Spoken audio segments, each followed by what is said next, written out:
Hello, you beautiful nerds. Welcome to the Drunk Banthas podcast, where we talk about sci-fi, fantasy, horror, and all the popular art that we love. Also, we do it drunk. Mostly drunk. Definitely today. We're sorry we're late, but as always, at about 8 o'clock Pacific time, we have technical difficulties. That's just how good our luck is. Swear to God, don't nothing be going on until right when we get ready to start the show. But we're so glad that all of you are here to join us. Absolutely. We're getting drunk, but it's never mandatory, always encouraged. Always encouraged. I don't know why 9 Nerd Yard stopped going live, but Hey, speaking of which, got a philosopher of the barbershop variety in the house. What up, Nine? I'm doing good. What's up with y'all other than the technical difficulties? Oh, tip top, best day of my life. We're having nothing but good times over here. Nothing's going wrong. It's really just not really a bad day until right when that happened. Nice. You guys should have seen it backstage. Everything was on fire. They really cleaned the place up. Dude, it was gnarly. You forgot to turn the sign on and shit. Crazy day. I'm Jedi Master Grayson, and as always, I am with my co-host and brother Bill. How you doing? We already. Oh yeah, we already did that. But I didn't introduce ourselves. Like we didn't do the names yet. This light ain't on. Know who we are. This light ain't on. Electricity issues, man. I'm trying to tell you. Yeah, it's electricity. We're riding the struggle bus today for sure. Gotta take this shit to fucking. What do you call it? Mac store, Mac doctor, whatever. Oh yeah, just one of those Mac people with the genius shirts. It's gotta happen tomorrow because I have fucking show on Thursday at 7 p.m. Pacific time. Every fucking Thursday at 7:15 p.m. Pacific time. It's called the Bantha Bunch Show, and it won't be no bunching if the Banthas can't show. Yeah. That's a clever use of words. Yeah, for sure. I'm very clever. Best segue ever. Best angry segue of all time. That's right. Yeah, definitely check out the Bantha Bunch every Thursday at 7 p.m. Pacific time. Every Thursday. What do you know you guys are going to be talking about this week? How shitty this fucking technology is in our apartment. That'll probably take up about like an hour and a half. The goddamn soundboard goes out. Matter of fact, maybe I would need to file a claim or something. Yeah, probably. I mean, this is ridiculous. I'm just getting pissed off. Like, who are you gonna claim? Well, like, this isn't our fault. All this electric shit going out. As soon as I go and confirm this is electricity issues, which I'm pretty positive that's what it is. That's when I'm going to fucking file a claim with my insurance company and with this fucking building because it's rewired. I know for a fact and been told that it's rewired incorrectly. It's wired incorrectly. Yeah, this building is it's a shit show. And our apartment is specifically shitty, like as far as the wiring. Our apartment's fine, but the wiring is fucking shit. I think that the building is actually used to be an old abandoned tugboat that they turned sideways and just turned it into an apartment. Like yes. I'm convinced of that. It's a freighter that used to house sex slaves. Is what that's all it is. On the walls. Yeah, they put up sheetrock and wires. It's like, this is fine. This works fine. But we're not only talking about shitty technology today. We are also that's Thursday. That's Thursday. Tonight, don't take my topics. I'm gonna have anything to talk about. Going live from my cell phone. We are talking The Last of Us season 2. Live from my cell phone. We're talking Daredevil, Born Again. We're talking the final season of the Righteous Gemstones, and as always, we're talking shit about electricity and electronics. Talking shit about electronics, wattage and ohms. Our good friend Jeff is not going to be here today to regale us with comic book stories. Please don't sign off because of that. Please don't unsubscribe. He will be back next week. Yeah, please. There will be Jeff's comic book corner again. This is not his last hurrah. It's coming around the corner. Everybody needs a day off, It's coming around the corner. But we got dope stuff for you today, right? We got dope tonight. We got dope stuff for you tonight. And also we got May the 4th be with you episode coming out on May the 4th. Absolutely. I don't think it's gonna be live. I think we're gonna pre-record it and give it out to the members first. Then let everybody else get a little piece of it, a little taste. Yeah, gotta get some love to the members. Members, y'all deserve it. We ain't giving y'all no exclusive members content since the Drunkies. So I want to make sure y'all get that exclusive. That long. Yeah, that X exclusive. But tonight we're sorry, I have a stutter. YouTube, sorry. But tonight, let's start our discussion off with the very highly anticipated HBO Max TV show. Are we starting with it? Oh yeah. Do you not want to start with it? No, it's cool. I'm gonna change the thumbnail though. Like I was gonna actively change the thumbnail in the thing. I see what you're doing. Do you want to? We can start with maybe.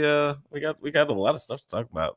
We can talk about our other HBO show. I can't change anything anyway because I don't have a computer that'll do anything. That is true.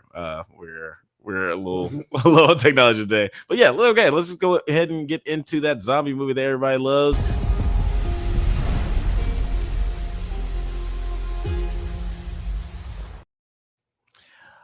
But yeah, 5 years after the events of the first season, Joel and Ellie live in a Jackson. Yes, thank you. 5 years after the events of the first season, Joel and Ellie live in Jackson, Wyoming, but their relationship has become strained.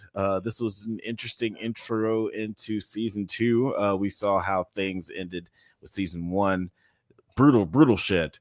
9, since you weren't here on our discussion last year on the podcast, I'll let you go first. Like, what did you think of the first season of The Last of Us, and what were your initial thoughts on this opener of season 2?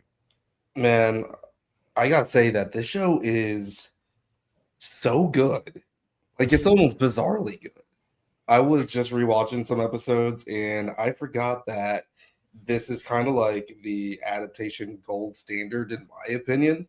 It is brutal, it's heartfelt, and I've actually only worked my way through the first game so far. So the second game is going to be all new territory for me, which was the same thing when I was watching it the first time around. But the amount of stuff that they're able to put into the season, adding on top of all of these like little nuances from the first game, is really impressive. A lot of people get mad when they're like changing little details about the game or whatever, but this does it just so flawlessly. Like, they really respect the source material, and it seems like everyone involved is like a diehard fan. Yes, it seems like, at least if they weren't diehard fans, they've taken the initiative to play a lot of this game. Like, that's what it looks and sounds like to me. Or maybe they've rewatched gameplay, you know what I'm saying? Right, like on YouTube, rewatch niggas playing it and shit, and get that lore at the same time, you know what I'm saying? Because some people talk over theirs. You know what I'm saying? And you get all that information that may not, maybe you weren't privy to because you're an actor and you don't be playing video games all day. Right. Yeah, and it's interesting. I don't think that I'll ever actually play the game. This is like one of those interesting sort of source material things where like there are some things where like I might go back and read the book, or I might go and read the comic. I'm probably not going to play this game. But in that sense, it's, I think it's better for me. Is I'm not going to go crazy like I did with Invincible and just read way ahead of the class and ruin everything for myself. So this has all been really fresh and new to me. So being divorced from any adaptation comparison, like I think it's just like you said, it's a really solid show. This nigga was married. Well, yeah, it was an annulment. I looked him up on I looked him up on Google. This nigga worth $4 million. I'm mad. We gotta have this conversation. We've been struggling, Alex. Help us. This nigga said he's struggling the other day. He told me, man, I'm broke. Nigga say this nigga worth $4 million. And we ain't talking about that. I'm trying to get some of that money. You know what I'm talking about? That's suspicious. That's weird. Like how this nigga got money all of a sudden. Nigga owe me $10. Where my $10 at? But no, it was interesting I seeing can't like remember what I was watching the other day. Nigga got mad because the nigga died before he got his $10,000. He said, "This nigga owe me $10,000." oh shit, I think I was watching that with you. I can't remember what it was. Oh man, he was so goddamn mad about that 10,000. I'm sorry. I'm done. I'm done. That's the last time I bring a frivolous conversation. Yes, definitely the last time it'll happen. To this episode 216 or whatever this is, 215. But like it is interesting seeing these characters reintroduced in this space because we spent so much time in the first season building this relationship, and of course the events of the season finale drives this wedge between them emotionally, where there's this unspoken secret, like a well-known secret between the two of them. They don't want to talk about. Not trust him at all. She can't put her finger on it, but fucking cap over here. A lot of cap going on in the area. That blue cap emoji. Blue cap emoji. Yeah, and I appreciated it, and like just seeing how we don't even get scenes with the two of them throughout most of the episode, and then we get this cool scene between Ellie and Tommy. Good seeing that we're back. No scenes between the two. Singing country songs. This show always reminds me a country music song. Yeah, definitely. Music is amazing.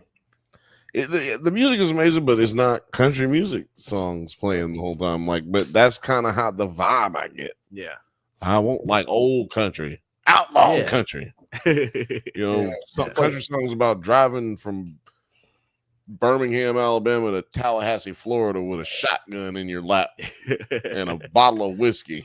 It's like country sounding, but like from a different country that doesn't even exist anymore. That like guitar riff that goes on. It's like reminds me of Peru for some reason. Peru. Beirut. That's in Beirut. Wait, Kuwait? I'm sorry. Wait, is Zimbabwe? Niggas just gonna start naming countries. He's just gonna start naming countries. It's gotta be that one. One of them.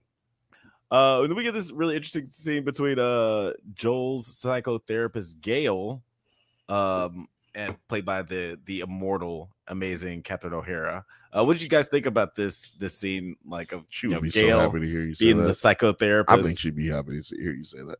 I hope so. The immortal. I think that she would be happy to hear him say that, just because it's not easy being green. I don't know what that means, but it's not easy being an old lady in Hollywood. Dead ass. Truth.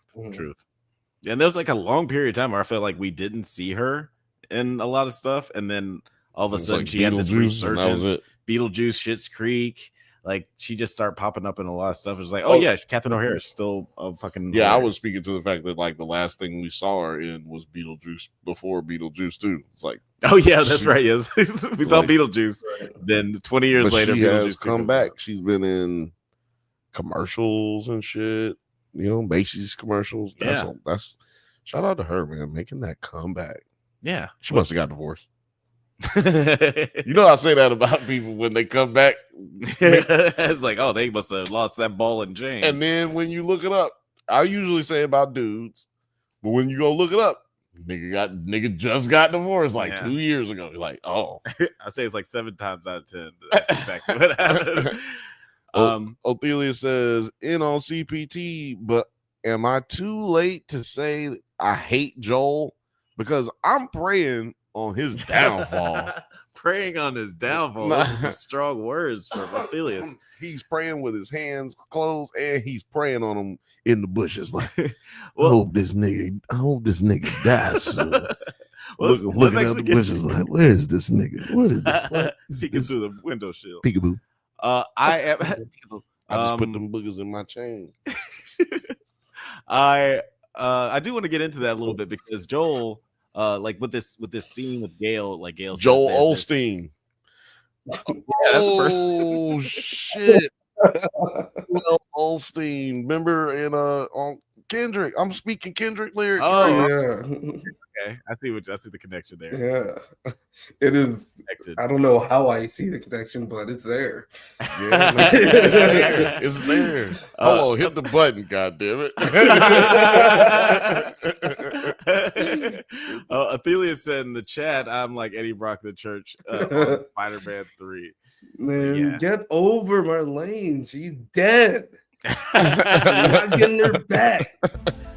But I do want to talk about Joel's character, because like this scene is a very interesting moment for his character, Gail's husband Eugene. So it's like we were already like, man, this dude's not 100% a good guy, and then we find out again that he killed his therapist. But husband. she said he had no choice, so it's not like nigga was like bow bow bow bow bow. Right. Oh, I'm sorry. I thought that he was coming right for me, and I shot him. But he had a sandwich in his hand. I thought it was a gun. Right. It wasn't one of them situations, obviously. But it does speak to a situation with Ellie, because if you see it from his perspective, he didn't have a choice with Ellie. It's like, well, either she's gonna die or I have to kill everyone in this building. So, like, what did you think of that? Maybe that parallel with Gail and. Well, I was like, who the fuck's Eugene? I was trying to remember who the fuck Eugene was. I was Do you like, remember who Eugene was?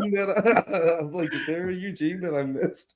Like in the background of all the shots, and I was just like, oh shit, you did kill Eugene.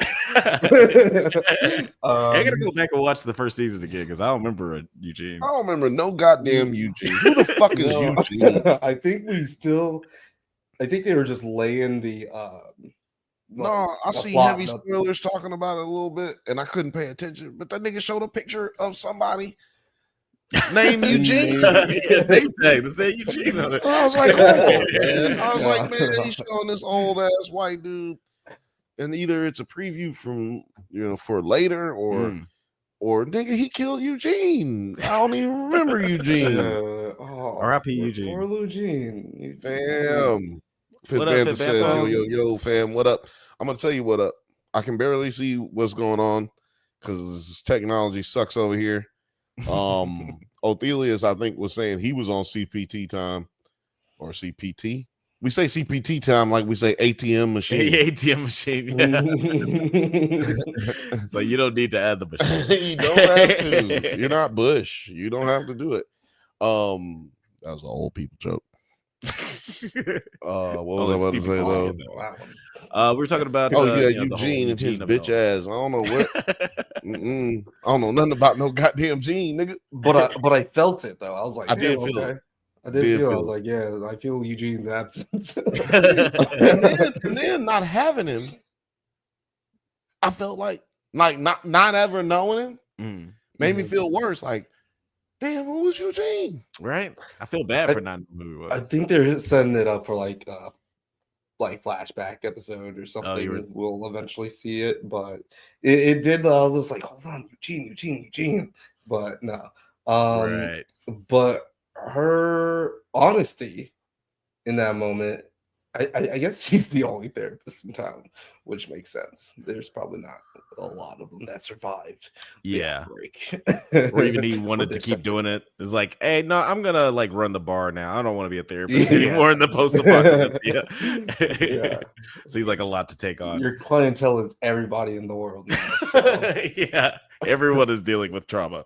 Right. So it was just like, that's a pretty big conflict of interest. The fact that you're even able to go and confide in her at all is hardcore. It kind of shows like how integrated they've become into the community, and how these people have like worked together like against like with the better angels of their nature or whatever the fuck to like, actually like they got like racists and shit still in there, or like what? Not homophobes and shit. Yeah, they got homophobes. Even zombie apocalypse. Even the zombie apocalypse can't get rid of no homophobes. I was astonished. I was astonished. Like, nigga, we don't got room for that shit. Like, come on, man. Y'all don't have it that good that y'all could be homophobic too. Right. Into Never Official said in the chat, anyone else tired of seeing characters do stupid shit that they're specifically told not to? Yeah, I don't think I'll ever get old. It's one of You those don't think tropes. it'll ever get old? It's one of It's those one of tropes those where it's things, like yeah. annoying, but I see why people keep doing it because it's emotionally evocative because it's so easy. fucking annoying. It's so fucking easy. Yeah. And it's just It's a like, bit of I'm not ramping. even getting emotionally invoked anymore. I'm just like, all right, nigga, come on, man. This bitch, first of all, this is a dumb way. First of all, you know, what happens is the main character always survives and then the other character dies. Is basically what happens. Or nobody dies, right? I was expecting Homegirl to eat it. Yeah. Is But there it's a like- particular part that I can reference here? Yes. Oh yeah, so we're The- talking about when on patrol. Just before you get to your point, on patrol, Ellie and Dina find an infected nest in a supermarket, and Ellie kills a new type of infected that silently stalks her. But yeah, this is when Ellie starts doing some really dumb shit and falls to the fucking floor. Told not to. I did like that though. She felt like a fucking cartoon character. My thing is, that was hilarious. But my thing is, if they're gonna do this trope, man, don't tell the character 16 times. I don't need the bitch to be told 16 times that she need to do right when she get up out here. Right. If y'all already know that she's not going to do right and you're not going to do anything to stop her, then just stop telling her. Yeah, it's like niggas who be mad at Trump but still vote for him. Nigga, shut up. Shut your dumb ass You're up. enabling her behavior. You just sitting here talking. You just sitting here talking. You're not even really doing nothing. Because she gonna go out here and do what she want to do anyway. So like you said, Right. Alex, if y'all not gonna do something to prevent it or de-incentivize it Mhm. or unincentivize, De-incentivize. No, I see what you mean because I was thinking that when the captain and like the other dude were talking, and the other dude was like, "You're just gonna let her go in there," and I was like, "Bitch, you just gonna let her go in there?" Right? That's what I wanted to say. Like none of Bitch. y'all are doing anything to stop her. It's like, bitch, why didn't you back me up about 15 paces ago? God damn, we was just back there, and you don't let her say. Yeah, now that she's gone.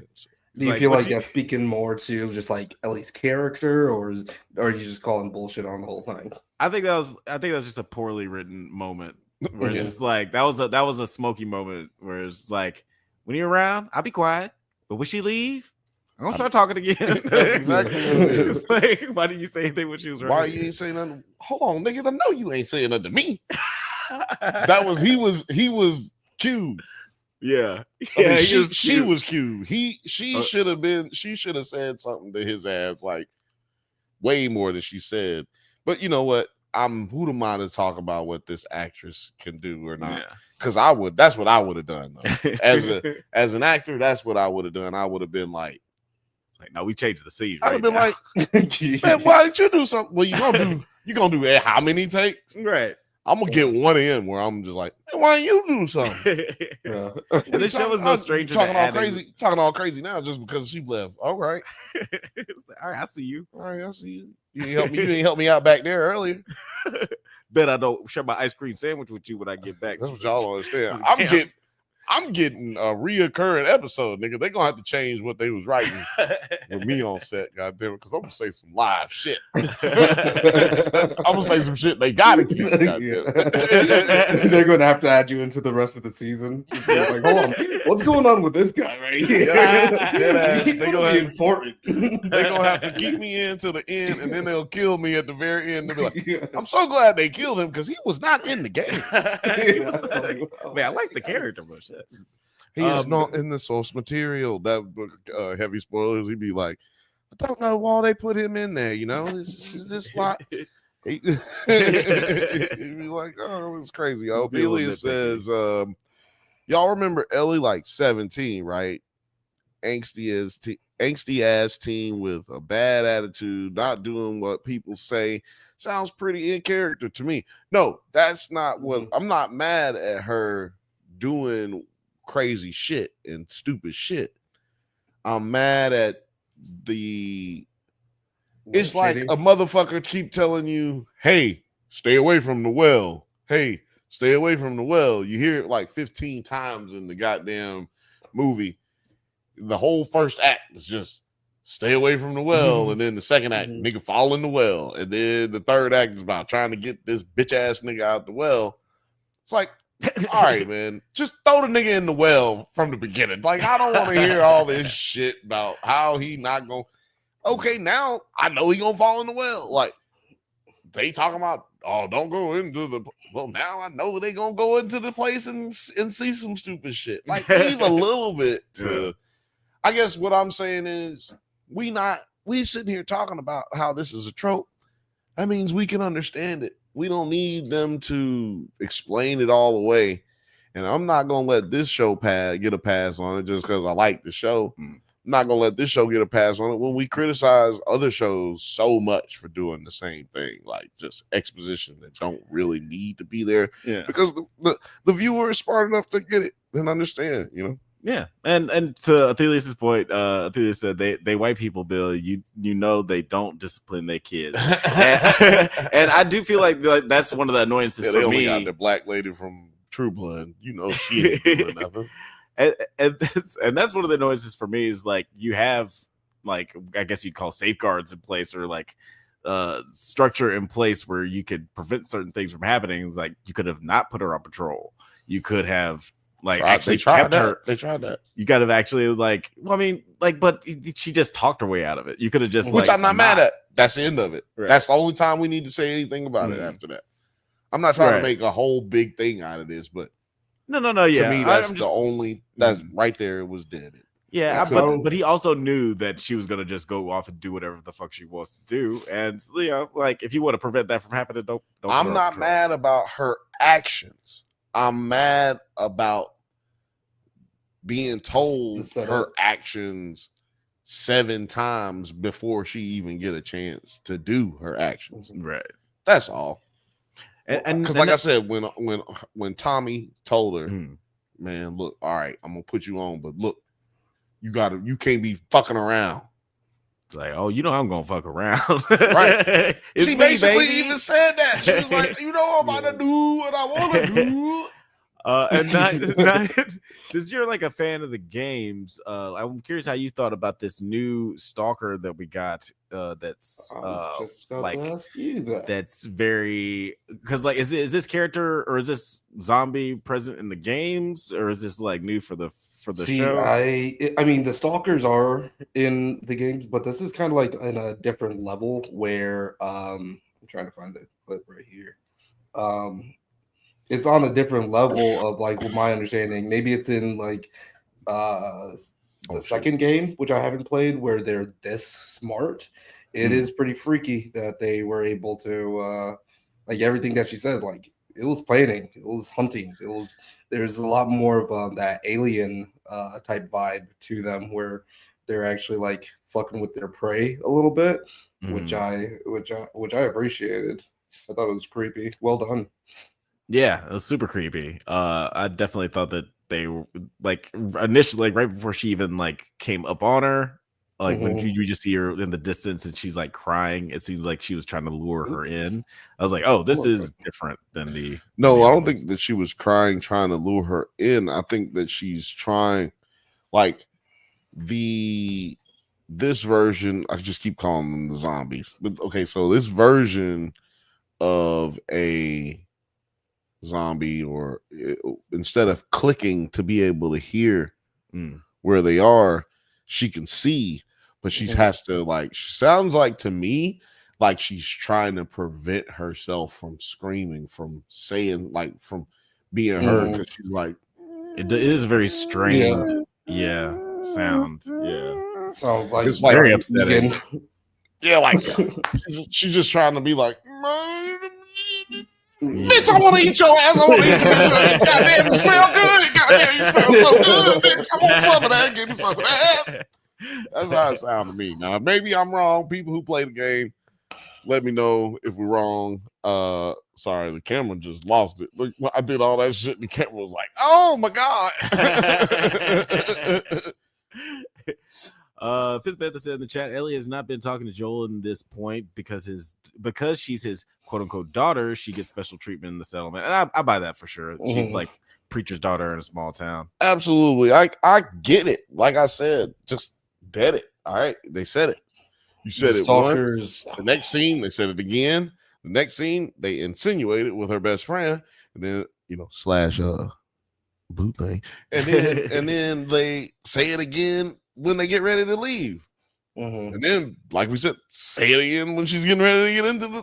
Yeah. Those 2 times are the only time they needed. The last time and the first time. That's all you needed. So yeah, the fifth Bantha says the stalker is hard as fuck in the game, but they are adding consciousness to them more. So like, yeah, they're just a bit more advanced than I remember. Which just makes it scary because at what point are you just like fighting just like a regular, just raged out person that can actually plan around you? Right. Like you're so fucked. You are so fucked. I'm gonna tell y'all a secret. Man. Excuse me, I had to burp right there. I didn't want to do it. I'm gonna tell y'all a secret, man. See, I just got this ring, the Aura ring. You know what I'm saying? Okay.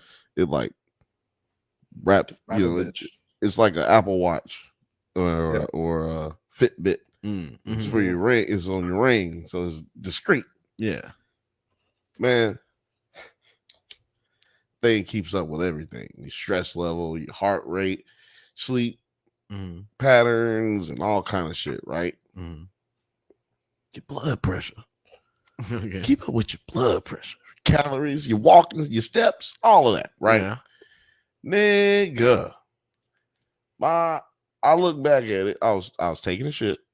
Okay. I check my Aura ring information when I'm taking a shit, and I'm looking at it and I said, damn, what was my heart rate when I was watching Last of Us? Okay, yeah. I said, God damn, it was high than the motherfucker. Like I was just watching, chilling. You can see it in the time frame. It tells you what time it was when you, nigga. I was just watching. That shit said boom. And then as soon as the episode went off, it went, dude. And I said all of that to say, man, that episode, that scene, and from then on was kind of just had you up here because even though they dropped you back down and they went to the little New Year's party or whatever, it still kept you up here with as far as like you didn't drop. Right. You know what I'm saying? It went up here, it came down a little bit, and it just stayed right here all the way to the end, and it popped you back up a little bit at the end, like, oh yeah. Great episode. Yeah, the show is really good at balancing just like the drama, the action, and like the suspense, and also like there's some really great comedy moments in there. Every once in a while they'll throw in something that's like actually laugh out loud funny, and really makes it just like it brings the humanity of the whole situation. Hermanity. Yes, with 3 R's. Bella Ramsey is killing it. I know there's been like a lot of backlash to her playing the role, but I don't know how. So what is the backlash exactly? Because I don't like. I can't imagine. The chick that's playing Abby, it's pretty funny because she actually looks more like the main character. She looks more like Ellie in the game than Bella Ramsey does, which I thought was like funny that they would. Some ironic casting, right. And but that's basically it. People are just like, it doesn't look like her. Like once you watch the show, like how are you not satisfied with her performance? I don't know. Yeah, like I mean, Caitlin Dever, to her credit, she's an amazing actress. Maybe just for whatever reason they didn't think about her when they were casting this at the time. And she's also a little bit older than Bella Ramsey is, so you gotta take that into consideration too. But I think Bella Ramsey's doing a great job. And since you brought her up, let's talk about Caitlin Dever's character in this. She's one of the Fireflies that are still alive after Joel's fucking rampage. And she wants revenge. So we get the sense that they go off to Seattle and regroup, get some, they get tooled up. And now they're sitting on Joel's doorstep. What do you guys think about like this character and like the motivations of this band of essentially good guys. Like they were kind of the good guys at the beginning of the first season, and now The they're going Fireflies. yeah. Well, that's what happened when 20 of y'all get murked by one nigga. What's crazy is they could have been killed by 10 people and nobody would go looking for them because it's just people die in this world. Right. But it's because it's one nigga and because that is so incredibly goddamn impressive. This dude's gotta go. And because, like, look, son, this nigga killed my family, but he killed like 30 other niggas. He didn't even give a fuck about my family enough to just let one nigga just kill one of them. God damn. So, no, we got to go kill him and wipe out whatever bloodline he got going on somewhere. No. Yeah, Joel put a straight up John Wick on the Fireflies. But it'll be interesting to see that. Fucking, what do they call that shit? Damn. The Mel Gibson, where he was in the fucking Blueface. Oh, Braveheart? Yeah, he went Braveheart, nigga. That's what he did last season. He went Braveheart. He killed everything. You're gonna give Othelius PTSD. Yeah. He lost his baby in that fight. Yeah, that's right. Yeah, she was great. Yeah. It was really What up, Thrawn? Hey, what up, Thrawn? Thrawn kill. Supermarket Karens are all the same. I guess. Yeah. They lurking up on you, watching you while you shopping. Then they want to run up on you like, I got him. Citizen's arrest. Citizen's arrest. I caught this bitch trying to steal. I wasn't trying to steal. I did.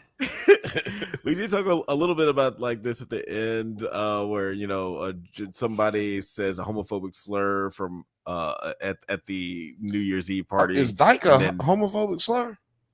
Yeah. Yeah. Is it? Yeah. Because when? Because I mean, it was not. It did not use. That did not used to be no homophobic slur. I don't remember. I don't remember that time where it wasn't. No, like that's how gay people would explain who is a butch. Like that's back in the day, like dead ass. Well, yeah, it's like Google it. But if you're gay people used to say that all the time. Yeah, but like if you're not gay, like you white people can't just walk around saying the N-word. But still a racial slur. N-word is not. That's not a no. The N-word is not the same. I hate when people try to equate the N-word to anything like. Stop. There is no like. Well, please he stop. said it. Well, That's the N-word is like. I think that's a bigger conversation than this the last N-word thing is like the C. Like he said it like the N-word. I heard it in his voice. He said it with the hard R. He said it with the hard R. He said the I with the hard. He said it with the hard I. It was definitely not the way it matched. After Joel attacks him, an angered Ellie tells Joel she does not need his help, and he leaves. And then infected tendrils begin to enter Jackson through a broken pipe as Abby and her friends, who have all sworn to kill Joel for the hospital massacre, observe the town from afar. So there's a couple things going on. First of all, hold on. Well, go ahead, because I want to get to these. I'll star them so we can come back. Okay. Yeah. Just the couple things going on. We got the infected tendrils that are coming in through the pipe. We hear the crackling of that going on, and we also got the very human threat that's coming with Caitlin Bevers and her crew. What are you guys more afraid of? That's gonna be happening in the next. I ain't afraid of no people, nigga. Fuck that. And if I'm Joel, man, I ain't afraid of no motherfucking people, nigga. Yeah, nigga. He can kill people. People, nigga. They tried to make him look like elderly. I ain't worried about no people. On. I was like, nah. People roll up. Do me a favor, please. Get out of here. Get out of here, man. Because I'm bussing. I'm Joel, nigga. I'm busting shots, nigga. Bop, bop, bop, bop, bop, bop, bop. I killed 20 of y'all's parents, nigga. Y'all gonna nigga, you 12, nigga. He probably Your forgot ass about that. 12, nigga. He probably doesn't even think anybody's coming after him. He's probably just like, fuck him. I'm going I did pinky it. I on did these the whole thing. motherfuckers. I'm going pinky on this motherfucker. Fuck up, nigga. I'm going crazy in this bitch, man. Get your ass down, nigga. Sit your ass down. Well, it's funny that you say that because What up, he Phil, is man? scared. He is scared. This Scared of what? dude, Joel. He's scared of Like- he's scared of Ellie. He ain't scared of these other mother. Man, he ain't The worried about these dialogue- trick ass niggas. When you heard him talking about like, oh, we can't let these refugees in, she's like, no, hold on a second, you're a refugee to us. But I think he's a little shook. He's like, man, I know what happens when you let motherfuckers in. And we're not gonna let anyone like me in, so let's not do any of that shit. Right. Yeah. Yeah, he just seemed concerned because they not building enough and they ain't got the resources to do it. And he's seen these other encampments like die off because they didn't, make certain decisions that, basically are the hard decisions. Like when you think about being in these types of, like if you really think about being in one of these situations, like this shit these are some hard decisions to have to make now, especially if you're a good person. Yeah. Like, Yeah. You can be a good person and you don't have to blow a nigga dome off. Yeah. You know what I'm saying? Or just Yeah. leave his ass in the snow to die. Like, or just leave him there to live as a zombie dude. Mhm. Like, Even you really, before- yeah, this is like one of them, this is not for the, faint at heart. It's not for the weak of the stomachs. Yeah. Yeah. Even before the season finale last year, like we saw Joel do make some pretty hard decisions just for the sake of just survival. Thea said in the chat, love Tommy wife. She kept shit real.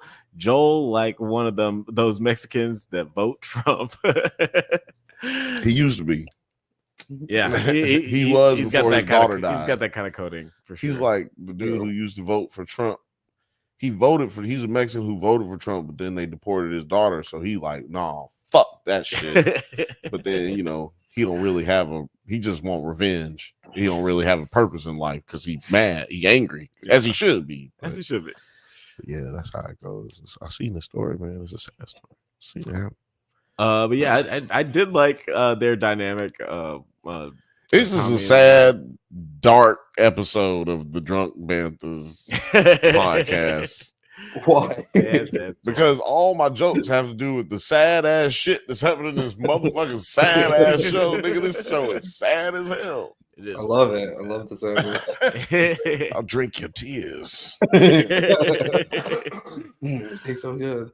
But yeah, I think that it kind of gives me the early seasons of Walking Dead vibes, where all of that, it's like so morally ambiguous. You don't really know what the stakes completely are. Like Rick was like, we never killed the living or whatever, but like he's like starts killing people pretty fucking quickly because it's just a different world out there, like everything that you encounter is a threat. And he's probably found some type of comfortable lifestyle. Even though he's going to therapy and everything, he probably doesn't think that he's like in active danger with these other people. So when that does come about, like it's gonna blow his top, right? Like he's gonna be like, shit, that was how many years ago? Like, fuck, y'all been looking for me this whole time. Shit, oh man. Yeah, I'm excited to see that flip switch for him. And one thing I do want to mention before we, I don't know if we have like final thoughts on the episode, but one thing I did want to mention, I did like Ellie and Dina's chemistry a lot. Like they were just so much fun to see interact with each other. Even like even though they were annoying me with some like they're just like young person shit. I thought it was really like funny. It was annoying me. Get off my lawn, you stupid ass. Yeah. It's like I was like, no, don't go in there where the fucking deadly zombies are without any help. But then also I like their little fucking stupid jokes that they were doing. Alex felt so old he almost called him the D word. Yeah. He's like, yeah, I was thinking about it. I've been thinking about this whole He time. was getting so mad. He's like, God damn it, this motherfucker making these goddamn jokes. Put it in the episode title. I don't want to hear nothing about no goddamn barbecue. No, that's Yeah, no, I just just love that. Yeah, I like that. I didn't love like that them stuff. going into that stupid. And this is straight out of the game right here. This is like in the trailer for the game right here. Oh, really? And yeah, and it's one of the coolest like video game trailers ever because then it cuts to some straight carnage that Ellie's inflicted on some raiders. But yeah, I know that Dina is a pretty prevalent character. All of the characters are kind of like set up to where like anybody can get it, really. Yeah, it kind of feels that way. Yeah, dude, tell me about it. Motherfuckers it's just death. There's death everywhere. You about to die. Oh, you next. Especially the new lovable Come over characters. here, get this like, death. Dina's definitely gonna die soon. The Asian guy, he's gonna die.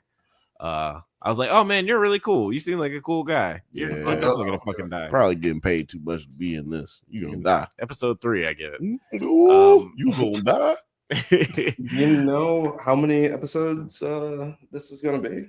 It was 10 last year, right? It was 9 last year because this is technically the 10th. Oh yeah, but they episode. did like a 2-hour episode on the 9th one or something. Oh yeah, they made it like a super long episode. I don't know why they do that. Just like give us 10 episodes. Because you know what, I would prefer that if they make it 2 hours, because sometimes you don't need a story broken up. Like, you know what I'm saying? Like the story needed to be like. Remember, sometimes we'll say, "Hey, make a movie." Or make a TV show. Don't be trying to make a TV show into a movie. Right. Or a movie into a TV show. Yeah. So therefore they had to make that one episode needed to be a movie. Yeah, right. So they did it that way. That logic. Yeah. You know? The story needs to be as long as it needs to be. Right. You don't need to make and it. then you can kill the other episode as far as money goes if you want to do it from me like that. Right. We gotta give it's a give and take with the studios and the audience. So we're getting studio audience. Ooh, studio audience. We're getting 7 episodes this season. 7 episodes. That's way less budget cut. Hey, again, the story just needs to be as I'm long gonna tell as you what they did. Is it budget cuts? Because I feel like the budget's going to be higher for this season. No, man. I'm just telling you. Well, shorter episodes means less money spent. So it's definitely because you got to pay them less. You don't have to pay the actors as much either. That's another little. You got to flip it so it quit doing that or tear that off. But that's a little known secret or well kept secret. Or what do they call it? Well-known secret? Yeah, well-known secret is that when you do less episodes, you don't have to pay the actors as much. And sometimes they even get paid by like how much they say in the movie or a TV show. So like you might get paid on your dialogue. And that sucks for people who don't have no work. But you know, then you might get paid by episode. A lot of people TV you get paid by the episode, right? And so if you're not getting but 7, you know what I'm saying? Like I'm looking for that 9th, that 8th and the 9th. What happened? We did 9 last year. That's because we're not paying y'all as much. Right. And Pedro Pascal is motherfucking expensive, and he is 3 times more expensive than he was 3 years ago when they started filming. Yeah, he's really become the it guy in Hollywood. That's why he ain't doing no Mandalorian no more. He's not doing Mandalorian anymore because they ain't gonna pay him to be Mandalorian no more. Right. Like they're not gonna pay him to the amount of money he's gonna get from Fantastic Four. Right, to be the Mandalorian. And why would I keep doing the Mandalorian for a little bitty money? That's like working you make $100,000, $200,000, $400,000 a year, and then but you work at McDonald's on the weekends. You just go by there on the weekends just to work. Right. Like, I don't even think he was in the Mandalorian season 3. He wasn't. They just used his voice. I swear. Yeah. I mean, that was in a Variety magazine article. He said it. He was like, yeah, I just did the sound, the voiceover. They had somebody else in the suit. That's the third season, which is why it wasn't as good. Because you have no, dude. There is a way he was able to convey emotion effortlessly, or seemingly effortlessly, without being able to see his face. The third season, that's what it was missing. It was missing that charisma of being in the suit, as opposed to what we got to see was just this motherfucker being in the suit.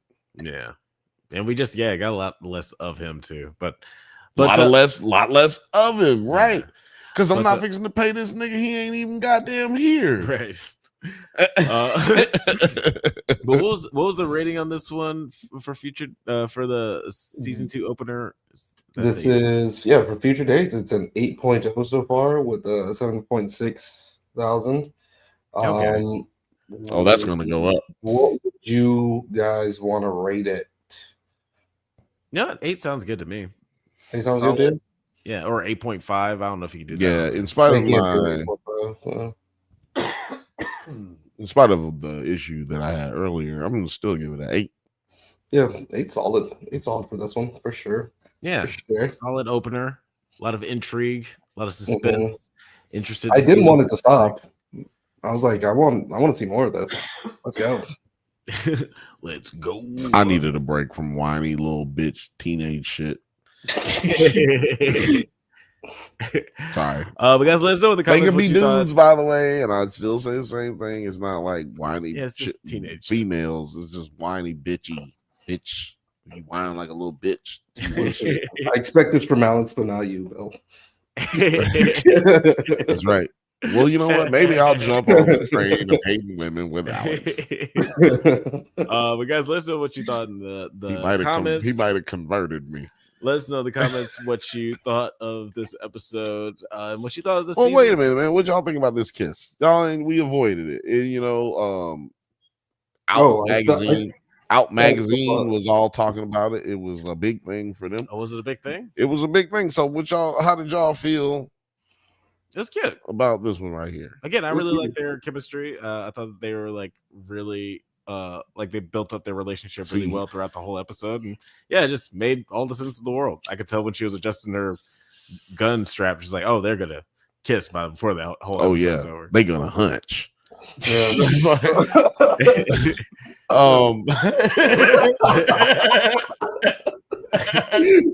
God, I tried not to laugh. So Othelia said, "Bill sound so old right now, bro."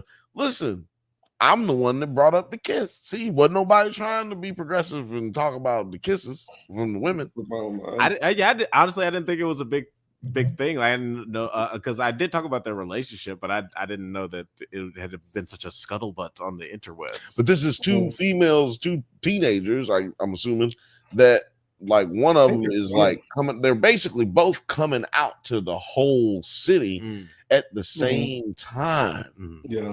Even though Ellie is everybody probably knows that Ellie or assumes that Ellie is, a lesbian, but like, old girl is definitely coming out in front of everybody, the whole city, and she's been hiding it in some kind of way, or been some type of ashamed or whatever. We've been just waiting for that right time, and that's what the Out Magazine article was talking about. I don't know. Okay. I'm out here reading Out Magazine for y'all. Sorry, were you about to say something then? Oh, I was going to say it's pretty interesting that it seems like Dana doesn't know Ellie's whole situation with her immunity. Right. Yeah. So nobody knows the immunity I have in my body.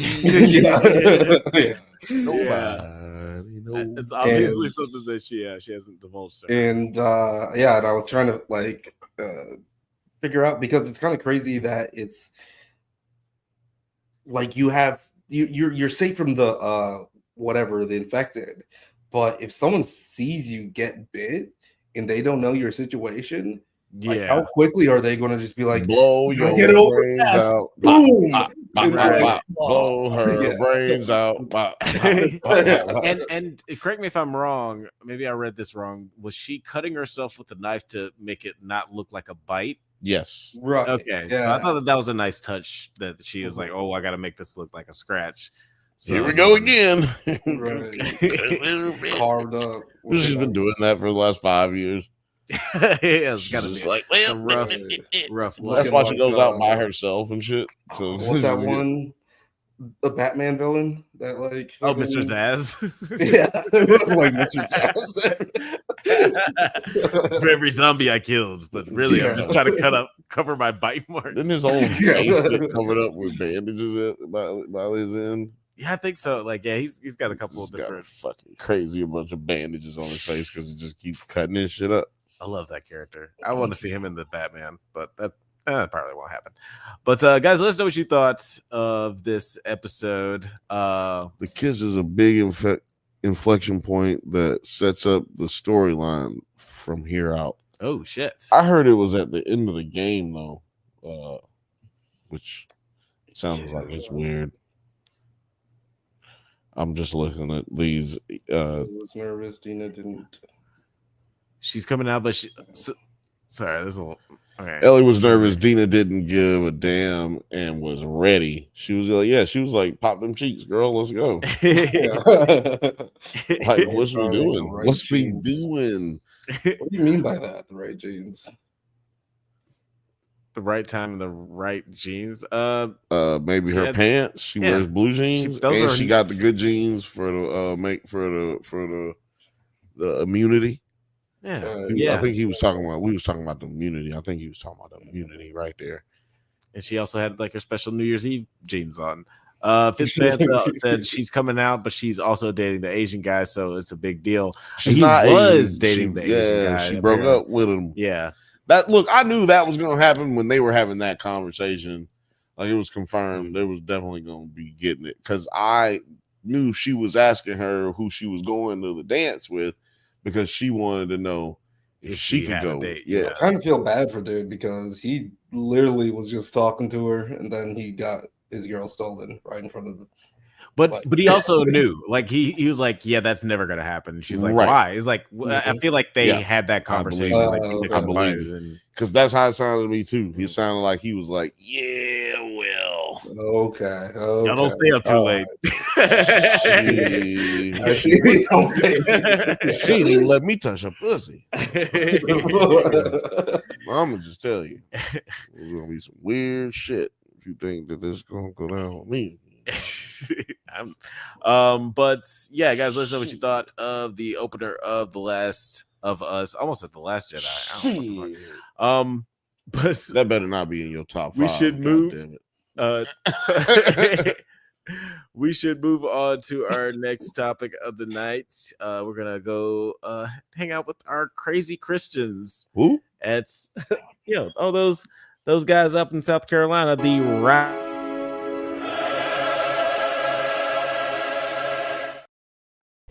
Praise his name. I have caught up with this show. Oh, really? Yeah. You're all caught up. Yeah. Yeah. You did watch last episode. And no, I didn't watch last episode. Oh, no. And I started with my catch up with last episode. Wait. That's right. Yeah. Wait. Yeah. you were basically catching up with us right here. Yeah. And I was like, I'm gonna watch the episode.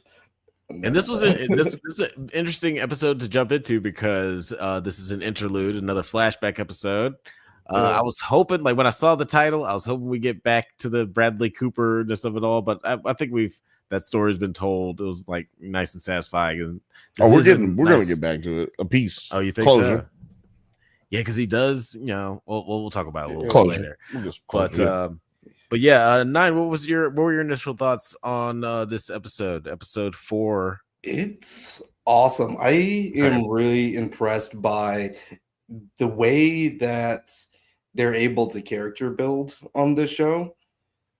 Because like on the first glance, it's not always on the top layer, but there's like a lot of heart and character building in the show, especially with their interlude episodes where they are having these like young actors Yeah. really embody these characters and so flawlessly too. It's hilarious to me. And then John Goodman, I think that's some of the best de-aging I've seen on like a TV show or It was good. whatever.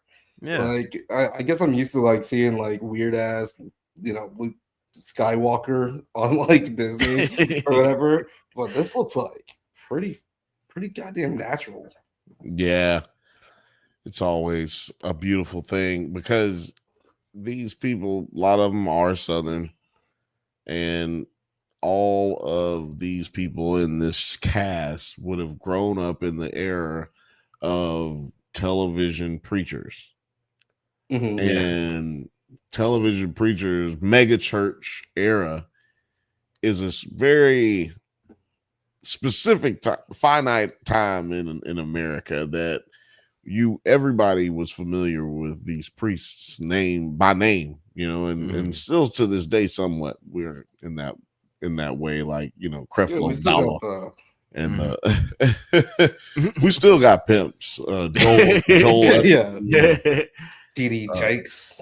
TD Jakes and we do you still think have. It's a monopoly type of situation where like they kind of cannibalized all the other ones, or is it just because like there was a fall off It's because less and less people go to church, period. Okay. So but that's what this show is kind of about, like this fight for supremacy in the world of religion. Like, why would you, if you really care about getting the word of the Lord out there, what does it matter that there's another church opening up down the street? Well, it matters because they taking your niggas that was at your church, that was at my church. Hey, nigga, I'm trying to get this money now. Hey, now, but you gonna have to take that down the street now.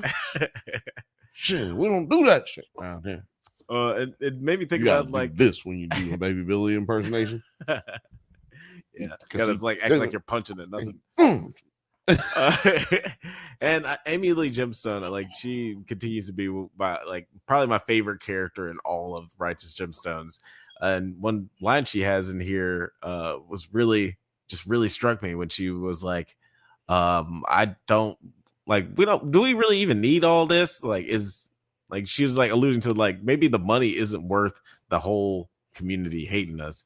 And then Eli was like, we're going up to the lake house. That's what all this is about, baby. Like, this is all about that dollar bill, y'all. Like, and I just thought that was an interesting scene between the two of them. Thiele said in the chat, I'm not so I'll finish on the playback when I am. Peace.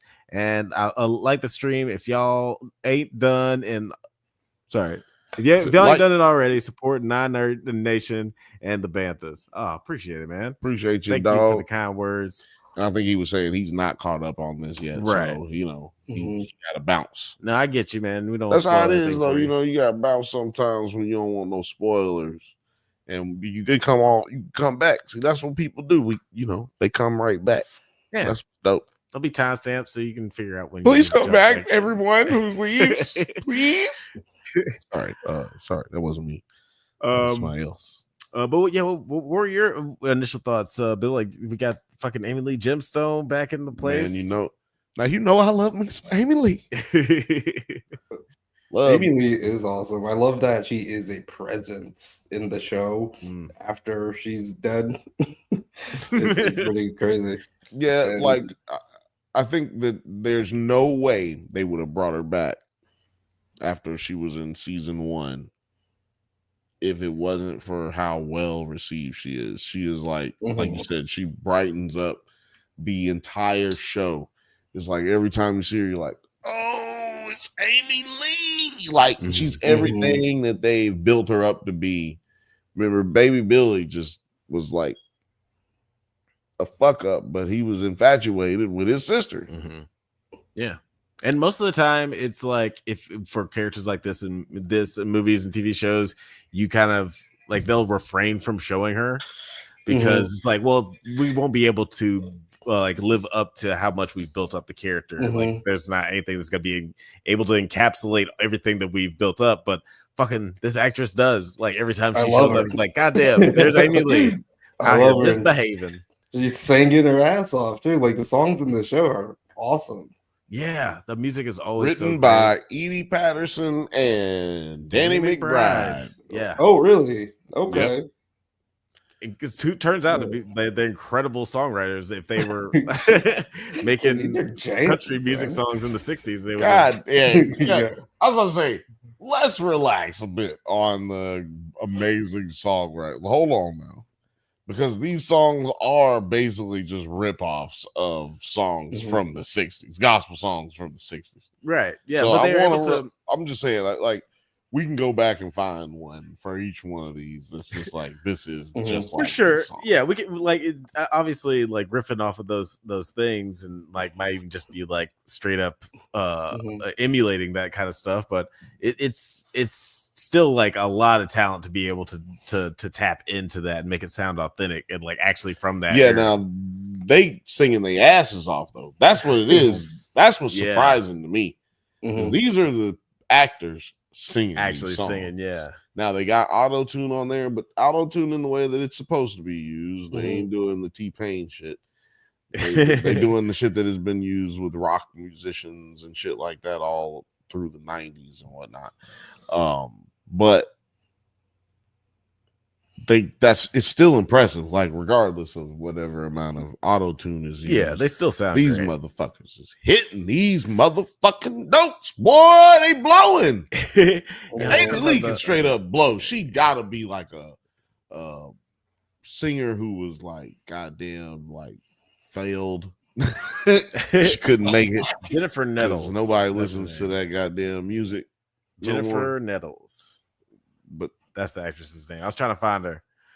We ain't got time to look up her whole life, but no. Yeah. I just wanted to find her name. I'm gonna make up her life. I'm not about to read her Wikipedia. No, I'm making it up. It doesn't matter. Don't you try to out make up me some makeup. I'm making it up. But I did like Jennifer Nettles and Megan Mullally, like their characters' relationship throughout this episode. You get a little bit more of an idea of what their friendship was like, and they were doing an album together, which I thought was like really cool and cute. But you could also see how like her relationship isn't that great. Her marriage is a little on the rocks. Her marriage with Michael Rooker. And I gotta say, like with all the casting, I loved all the backwards casting, like all the kids who were cast as the adults, except for the guy who's playing Sean William Scott. It's like that you couldn't find somebody who looks less like younger Sean William Scott. And I guess it's because we all know what Sean William Scott looked like at this age. But I was like, God damn, that is not. You don't look nothing like him. I'm trying to find the songs from the show. No, from the entire show. Look, check it out. Because what I was gonna say is, man, they got some crazy titles, but now I lost it. Do you feel that the Sean William Scott younger self guy or whatever is it because like his character doesn't really have that like larger than life like portrayal, so it's like kind of hard to. Yeah, like he doesn't have like just that presence that Sean William Scott does, and maybe it's because like like again we've known him for so long, and but yeah, I mean like now this actor did a fine job. Like I didn't think that he was like shit or anything like that, but he didn't seem like the same character. Right. Yeah. Like it took me a minute to realize that was the same guy. All the other kids are like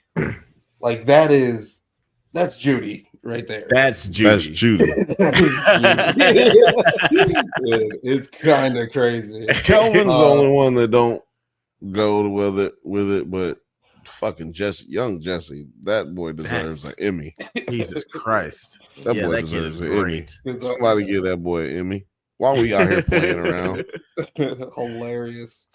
And they've been doing it what every season of the show, right? There's an Since interlude the episode? season second, two. since season 2, yeah. Yeah. Season 2, okay. Okay, so they got There'll Come a Payday, Hallelujah. Misbehaving, Man, Bible Bonkers, Bible Book. I forgot they had a song for that. Gemstone. Oh wait, hold on. Then they got that's not one of the songs. That's a song that's in the show. Yeah, There Is a Fountain. Keith's. Oh no, that's some other. That's like Score. GODD Love. Okay. The White Slap. No Honor Among Thieves. Yeah, these I think that's all the ones that are actually songs. Those are great titles. And I do, There Will Be a Payday. Sugar one of my favorites. Misbehaving is probably my Just my two number little one. country kids outside misbehaving. Daddy Love told me that not to, but I did anyway. just misbehaving, all right. But yeah, Badass kids. And if you look it up, Misbehaving, if you look it up, it says the title is Misbehaving 1989. Amy Lee and Uncle Baby Billy, or not even Uncle Baby Billy, It's just Baby Billy back It's then. Baby Billy. But yeah, can you believe that now? Think that. about that. They took the time to fake a fucking old school release. So people are gonna look at this and go, wait a minute. Amy Lee and Billy is real? Like, I didn't know Is this that. based off of real people? Right. Little known fact, Danny McBride's mom was a puppeteer or whatever you want to call it. That's right. For the church. And she would do her little puppet stuff for Sunday school or whatever, and she'd write songs and she'd write scripts like every week for a different episode every week or a different show every week. And so yeah, that's like obviously where he gets his writing from and his ability and inspiration to do church stuff real quick, real easy. Yeah. Like able to get into these characters really easily. Thron thinks he's a badass. Thron Kill said in the chat, Sean William Scott, best movie, Evolution. Yeah, you know what? I'll second that. I haven't seen Goon. I heard that movie's great, but it's got a terrible like rating that we're supposed to do on Does It Hold Up? Oh, which one, Evolution or Goon? Bad Goon. Okay. And also probably Evolution. Probably Evolution too. As much as I like that movie, I don't know how great it is, but I love how it's just like a sort of Ghostbusters but with aliens.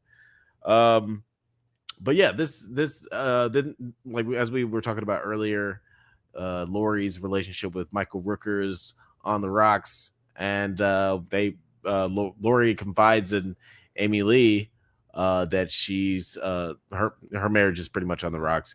9, did you feel like that maybe this is, I don't know, a hint of Laurie's manipulation here? Because like I was like, I don't know if I should be seeing some connivingness in here. Right. I was almost expecting that the episode is going to like end with her being in on the heist or whatever. Like it was all set up, but no, like it seems to me that maybe it was just a red herring type of situation where you're really wanting her, because isn't that like basically how it goes with almost all of these interlude episodes where they're just revealing the people in their past that have done them wrong, or like why they would be having these motivations towards them. But it subverted my expectations because it was all good vibes. She actually seems very grateful to be like hanging out with her best homegirl. Yeah, she does seem like she's just like having a genuinely good time. But you know, little things like when Michael Rooker is saying, you know, I work hard, like I got $1 million in the bank. I work hard, I provide for my family, but you know, that's not you don't believe it. Shorty, You what's got your to name? rap. Got millions in the bank. No. Shorty, what you name? Listen, if you have $1 million in the bank, you don't tell anybody that. But like he's saying, he's I got good wouldn't tell money. him. But If you have $100,000 in the bank, you don't tell anybody that you have $100,000. Who's telling anybody how much money they have Right? if you really have it? Yeah, Because I will rob you. real G's moving. I will rob you. I tried to rob him when I found out he had $4 million, but he doesn't. So then it was awkward. Where is it? It was awkward. I had to unpack everything. I had to unpack all of my stuff from my car and bring it back into the house because I thought that I was going to rob him and run away with, Thought you were coming up, with some millions of dollars. But it's not what happened. I don't remember what we were talking about. Well, mostly it looks like we're gonna move on to family issues. You know what I'm saying? Family issues. What's her name? Mullet lady. She Lori. Lori. she was going off on that moment. Lori and her family go up to the beach house, for a family visit with or a family combination visit. With the Gemstones, and long story short, gets invited to do an album with Amy Lee Gemstone. Ooh, and she really needed it apparently. Like, I need this money so I can leave this nigga. Money, that kind of money, Yeah, that's what I was gonna say. When you don't know nothing about that Michael kind of Rooker, when he was talking to Eli, he kind of alluded to what like that conversation with Amy Lee, where he's like, I make good money, but that's not enough for her. She likes the fancy stuff, like you, Eli. And I was like, he's like, you Eli, you're fancy. And he was like more talking about like the gemstones. Yeah, it was like on the one hand, it made me see how she Lori was like, oh, I'm gonna get Amy Lee to get what I want. And now in the present day, maybe she's using Eli to use what she wants because she just likes that fancy shit. I don't know. Or it was just shadow foreign. Shadow foreign. What do you call it after it happens already? In the past, it was foreshadowing. Hindsight shadowing. Hindsight foreshadow. Yeah. For Heinz shadow. Heinz and Shadow. Marvel Star Wars fanatic. I just want to let you know. You said in the chat, did you guys already talk about Daredevil? No, not yet. We're saving the best for last. We're about to. Last I haven't watched an episode. Oh well. Sad story. Never mind. This is not the episode to skip, my boy. The fifth Bantha said, I think it's just a callback. Possibly. Perhaps. I think it's just like, hey, look, see how that happened, and it was happening already. Yeah, Yeah, we'll see. Like, I still think that's Lori might be like, I think it would just be hilariously tragic if the three dumbass immature kids who can't accept their parents, can't accept that their mom is dead, are actually right. And Lori is actually a piece of shit. Like, I would love it if that ended up being anybody. I like how it looks like she's afraid of you guys. Anybody also black? Anyone upset about the fact that our prediction of Sean William Scott being the robber, like when he was a kid, I was so disappointed. I saw that kid when they was all playing in the lake, and I was like, "Oh shit, it ain't him." Right? It's not this fucking guy. That fucking kid's like chubby, and like that's not him. One moment I really what kind of kid? How old is that kid? He had a larger receding hairline than me. That fucking kid. Sean William Scott has better hair than that kid. Yeah, I was like, what? Like, are they trying to say Sean William Scott got plugs put in at like 17 years old? Like that kid didn't have no hair. Hold on a second. He's like 17, dude. No, you need to show him when he was at the beginning when they was at the lake house. Like it was close to it's like right around here. Dude did not have no hair. Right there. Yeah. What's going on? When I saw this right here, I was like, my theory is deaded right now.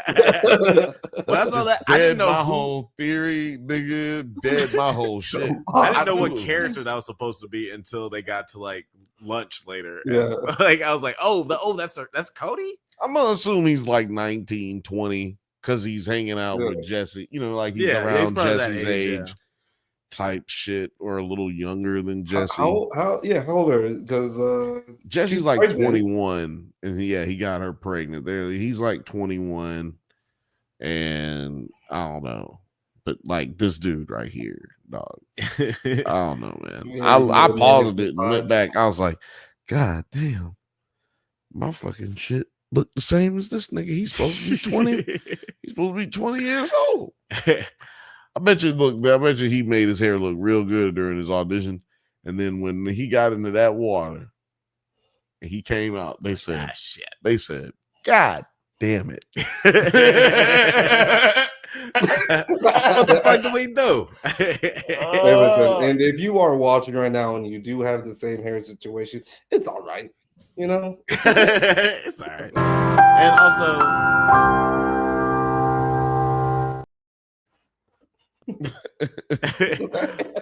but anyway, I guess it's a good time. That was a good time. This is always a good time to keep it moving when we hit the more you know. But guys, let us know what you thought in the comments of this episode. Man, I love that you're going to another episode, another I thought segment. Are we done with the? I mean, we've been talking about Gemstones for a while, but I just love that you're moving to another subject. Well, whether we're done or not, I love that you're doing it with this motherfucker's face right here. He's just like looking at us. Are you really? Is that really gonna be all that you talk about? He's just look at him. He's looking at us. I guess he's looking at us with like disrespect. Like he looking at us like, nigga, you fucking with this for me? Is that really how you gonna do this? That's how you gonna do me right now. Go outside, nerd. Get out. Go. I ain't got time. But we should actually talk about one more thing in this episode is the heist that we kind of got a flashback of early in the season. Shout out to Marvel and shout out to Marvel Star Wars fanatic. Sorry. Yeah. Oh yeah. So, I thought you were talking about chat. Yeah, right in the chat. Sorry. I thought you were talking about Marvel Star Wars fanatics in general. I was like, yeah, shout out to you guys. And you. But yeah, like we get the sort of connection to the flashback of the stolen golden Bible, which was learned so much from the show. Ron Gill said he learned so much from this show. Oh, really? I hope he's talking about our show. It's fun and educational. The Gemstones. The more you know. The more you know. Oh yeah, the more you know. I forget the week. I don't know.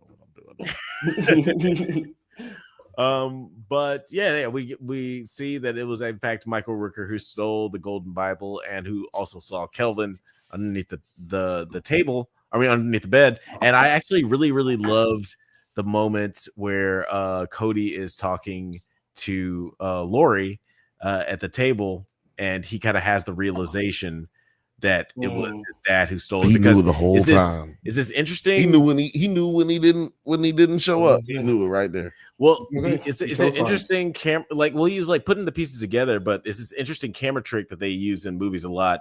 Basically, when the camera goes from one side of person's, like if it's over the shoulder, looking at the other character's expression, if it goes from one side of the shoulder over to the other side of the shoulder, it's like a signification of like a realization or a change in the conversation. And this is the moment where he it's the change in the conversation, not the realization. I think he's changing the conversation because he doesn't want to tell her the truth. He already realized, decides to lie. Yeah, this is his change, not only in the conversation, but for me in himself. Yeah. Yeah, maybe this is when he So- decides to like join his father on whatever crazy shit he's doing in the present day. He didn't do the heist or whatever like you're predicting, Right. but he did co-sign up. Exactly. Yeah, he's an He accomplice co-signed. officially now. Yeah. Because he pieced that shit together and he's like, okay, well, I'm not gonna rat. We need that Charlie Day meme. Yeah. When you like, got the shit. Tell me more, fanatic, what we have in store for him for the Star Wars celebration. May the 4th. You guys excited for Star Wars Celebration? Oh no, yeah, no. On May the 4th, we're gonna be having an episode, a special episode right here. It'll be the top 5 Star Wars movies of all time. Oh wait, should we do top 5 Star Wars properties? I don't know. Yeah, that's a good question. Maybe We'll include TV shows and movies. yeah. That's what we'll TV do. shows and movies. Because I ain't do video games and all that shit like that. Yeah, it's a lot. Top 5 TV shows, Star Wars TV show or movies. Top 5. We'll be doing it on May the 4th, which is a Sunday. So make sure you like and subscribe so you don't miss out on it. Share this with your friends. Hang out with us. It will be pre-recorded. It won't be live, but it don't need to be live. You'll have the chat going. We'll have the chat going. I'll be in the chat. Alex will be in the chat because I'll make him. And then it'll be fun. We'll all have fun talking about Star Wars. Yeah. And when does Andor come out? It comes out next week, I think. Yeah, I think it comes out next week. We'll be covering that here on Mondays, 8 Yeah. p.m. Pacific time, 8:15 p.m. 22nd. Pacific time. And maybe we'll get some Spaceballs done and out by the time May the 4th stuff comes around. Yeah, You know, that'd be fun. trying to get some Star Wars stuff done for y'all, man. We have some prestige television. I love Andor. Yeah. Oh yeah, we got a lot of good television coming ahead for us in this next quarter. Second quarter is going to look great. First quarter was great, right? Yeah. Yeah. Always a lot of First cool quarter nerdy was shit. good. Yeah, always a lot of cool nerdy shit to talk about. We'll probably talk about Sinners next week since we're seeing it on Thursday. Well, what we're going to talk about right now? In IMAX? Oh, never mind. Well, we're going to go see it in the Ice Theater at Regal Theaters, the Ice Immersive Theater. Yeah, they make right. you put a bucket of frozen ice in your lap while you're watching the movie the whole You gotta time. try not to pee It your helps you get- pants. It helps you get immersed into the situation. You got to try not to pee your pants is when you get the pee on Oh, you. that's It's like bad. warm water. Wait, what? I thought it's like warm water that makes you pee your pants. Not ice. No, when you're awake, you got to. It's ice water. No, Oh, It's Thrawn different Kill rules, yeah. says. Yeah. I mean, wait a minute. Thrawn Kill says, suppose Star Wars horror themed project. Ooh. Then Thrawn Kill says. I mean, then Marvel Star Wars fanatic says, yeah, I heard something about that. We shall see if it happens. Laughing my ass off. Yeah, Yeah, you can't stress that's a it. great. Yeah. That's what I say all the time. The wise man said, "We'll see," especially when you're dealing with. And the other wise man said, how many times do we have to teach you this fucking lesson? Don't announce shit you have no plans on making. Do me a favor, please. Get out of here. Get out of here, man. Yeah. That's what I have to tell Disney every once in a while. We got the They thumbs up said from- Revenge of the Sith is #1 for me. So excited to see it in theaters. Already booked my tickets. Yeah, Revenge of the Sith is pretty fun. Yes, 25th anniversary of Revenge of the Sith. Sanity. I'm not mad at it. I like that one. They say 20th? Yes. Prequels are better than the new I think sequel. it's 25th for a second, but I'm not sure. I might have said that on accident, but it's the 20th. Prequels are better than the new sequels. Just going out there on that very thick, strong, long rip. Or disagree, but whatever. No, they're the fucking. If you're Team Ray, your Team Boo. Call me Team Boo. Yeah, your Team Boo for Because- sure. Because there's nothing good about those movies. That's The first one. That's such an over exaggeration. Insanity. Nothing good about any of those movies. No, there's nothing good about this. Okay, well, we'll They talk about fucked up the fact that they had a black man in it. They fucked that up.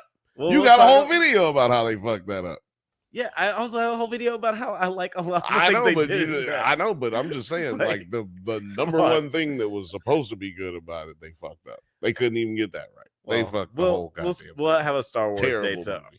Argue about that. Terrible today, motherfucking we movie. are going to talk about Daredevil Born Again, right? No, you keep hitting. We don't on. You got to hit it on this side.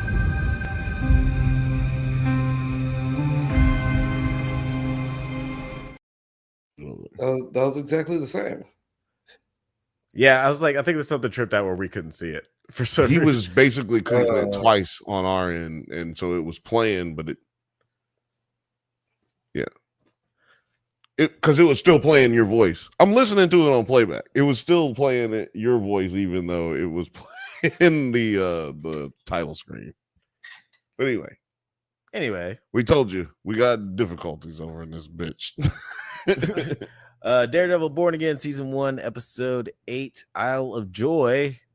This was a pretty crazy one. I was talking shit last week.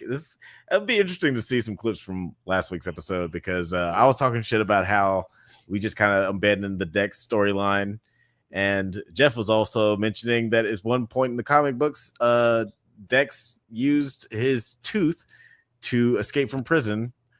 Because that's all he really needs is just one little projectile, and he can throw it through somebody's fucking That's head. why I'm mad is he's not here because he said that shit. And let me tell you something. I'm watching it right when it happens. Like right when the episode came out, I'm watching it fresh. That shit happened. I texted Jeff immediately. But I said, well, I didn't text him. I put it in the group chat. I just said, Jeff. And I did a bunch of emojis. I did a tooth emoji. And I did another emoji. I can't remember what the other one was, but he knew what I was talking about. Nobody knew what I was talking about, but he knew what I was talking about. That shit was incredible. It was amazing. I'm so glad he, brought that one up. Nine, what did you think of this episode? Shut up, nigga. Oh, that was amazing. Yeah, this is definitely one of the best episodes of the season. Dude, I wasn't looking and you got so loud. I was like, huh? I was like, what is going on? You got so loud. Sorry, I was just rubbing it in. I'm being a sticker. Absolutely. But I've had my complaints about this season, just nitpicks more than anything. It's not like I dislike the season at all. I just don't think it's quite as good as the Netflix season, but this episode was really fucking good. Brought back a lot of the elements I was hoping to see, and like a lot of the parallels between Matt's relationship and Fisk's relationship, and how both are just like so incredibly unhealthy and toxic, and just how it's so violent and how they marry each other so much. It was really, really great seeing how all that visually blended together in that ballroom scene, I guess you call it. But the whole episode was really, really fantastic. I can't wait to get into it. Yeah, people are like really saying that this is a really good episode. I mean, I should have watched this episode, huh? Well, let me just say that it is not that shit. It ain't that hype, but it was a good episode. I'm This like, yo. literally says Daredevil Born Again. Marvel finally did it.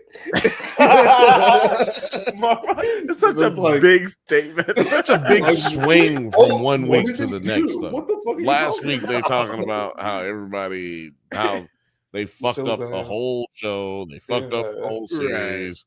This is over. Kill myself. Kill you. Kill myself.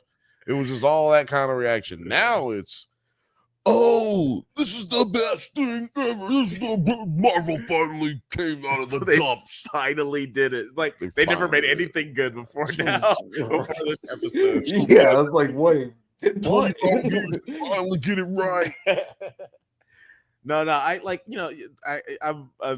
I feel like, if you're able to compartmentalize things, especially with TV shows, like you could have a good episode and a bad episode, an okay episode of TV. Same thing with movies. Like I didn't love the last episode, and I really like this one. Like it's just, and I've really, really enjoyed the whole season on the whole. But I don't feel like, it's any time to say like, oh, Marvel finally did it, or Marvel's finally sucked. Like they finally hit rock bottom. Just it's gotta enjoy everything for it. Marvel Star Wars fanatic says after 5 years they finally did it. Now that is an accurate. That is an accurate statement because streaming's only been around for 5 years, or like this type of streaming plus with the premium plus streaming has only been in existence for the last 5 years, because remember HBO had HBO Go before all of this stuff, but they had that in 2007 2008 they had HBO Go, but it was just like, hey, if you got you already had HBO, you could watch it. There was no, oh, you got to have Max account and all this shit. Right. Like as long as you had HBO, you had it. So let me tell you this right here. I mean, these are reviews. Do you want me to do it now or actually later? No, go ahead. Review so us. it's a 9.1 IMDb and 9.1 on Rotten Tomatoes. Jesus. See, that's what I'm saying. It was not. Hold on. It was not. What happened in this episode? Guys, break this shit down. Break this shit Dude. down for me right now. Dude, this is crazy. I just don't think it was. No, Alex, go ahead and break it down. Because you got to at least agree that it was not a 900. Would you give it a 9 before we move? Yeah, because he gave us the rating already. We got to get that out of the way. Would you give it a 9? You know what? I would say sure. Like this is like an 8.799 episode. But when it comes to Rotten Tomatoes, as far as like a rating goes, like if you give it a positive rating, then it so it's like it just had like everybody who's watched it so far liked it. That doesn't necessarily mean like everybody think it's like the best thing ever. Like 100%. It's a weird rating system when it comes to Rotten Tomatoes. Marvel's. I'm gonna let you read that in a second. Star Wars fanatic says, I feel like they should try and bring back all the writers of the original Daredevil for like season 3 of Born Again. Okay. I wouldn't be mad at that because I mean, and also the writing and like the Netflix show of Daredevil, it went through like 4 showrunners in 3 seasons. It's kind of crazy how malleable that show was. Like there are so many different writers involved in that, but it still ended up having sort of the same vibe, surprisingly. And this still carries over, like even though there's a new writing team, it still ends up having kind of the same tone, which I appreciate. I don't know how they have managed to do that with all these different hands touching this property, but they worked out. But in this episode, Dex is moved from solitary confinement to Gym Pop on Fisk's orders. Fisk also reveals his imprisonment of Adam to Vanessa and watches as she kills him. I do, before we get into like the Dex of it all, I do want to talk about Fisk and Vanessa, because I thought this was a cool scene. We talked about this a little bit earlier, how Vanessa, like how he's going to reveal this secret to Vanessa and if they're going to reconcile. What did you think of this? He happened to bring it. Yeah, he brought him. His secret was like how a cat brings like dead rat or dead gopher rat to your fucking front step. Yeah. And he's like almost alive still. Motherfucker just sitting there like, I thought you would like this. The cat's like, yeah, you see what I brought you? You see this, motherfucker? Yeah. You like that shit, don't you? Yeah, you like Yeah, that you shit. like that shit. You like that shit. Look, I'm sorry. This is how I express my love. My genuine care for you, bitch. I genuinely care for your dumbass, bitch. Right. That's how it feels, right? Like, look at this shit. It really bitch. does feel like that. It's like You want to get in there with him? No, it's like he doesn't ever threaten her or seem like he's threatening her, but like you can tell there's a degree of her that is afraid of him. For sure. Yeah. You like, can it's like, I know totally what tell. she's capable. Like she knows. She killed him because she didn't want him to live like that in a cage. Mm-hmm. She didn't kill him because, he's gonna let him out and he'll talk, or we're worried about what he'll say. Da, da, da, da, da. No, she killed that nigga because she wanted to save him from the rest of his torture. Right. This is like, I know Fisk is not letting you out of here, and he's not gonna kill you. Right. He promised me. He likes having this bird that he can fucking like cut the wings off of every day. Right. And I think he does enjoy that. I do think he does enjoy that for sure. But I think he also like is living up to the promise. He's like, I did promise you that I wouldn't kill him. I'm showing you right here. Like I'm not gonna kill him. But she's like, well, I'm gonna have to kill him, otherwise this nigga's never gonna know peace.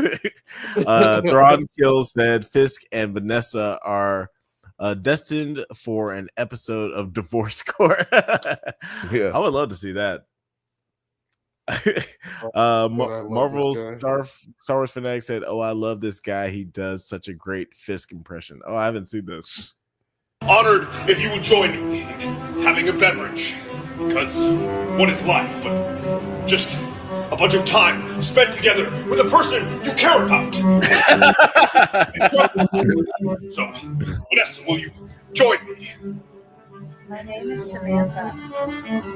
I'm sorry to hear that, Samantha, but you just remind me of someone I knew when I was a boy. I would be honored if you would. That is amazing. He's got his cadence down perfectly. We was hitting that damn impersonation the other last week. We was killing this nigga's impersonation the other day. I don't Vanessa. That's all we can really do over here. We bring that Vanessa. I want look. Is it really? Does his hairline look crazy? Is his head bald? Is it cold outside? Why has he got a fucking beanie on? He's like, I don't want to shave my head. So I'm just gonna wear this. Is that his version of being bald? That's his bald cap. His bald cap. I hope that's his bald cap, because that shit is gnarly. If that's his bald cap. I would still think. I mean, it'd be funnier if he had a stocking on his head, but if that's his bald cap, that's ridiculous. It's been a while since I played. Jordan, you see, I've still got it.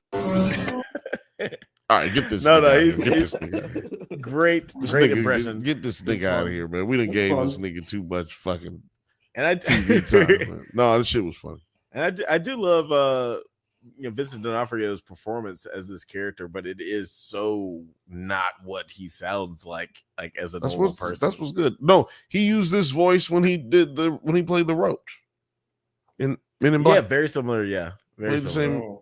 He used that same voice. You know what I'm saying?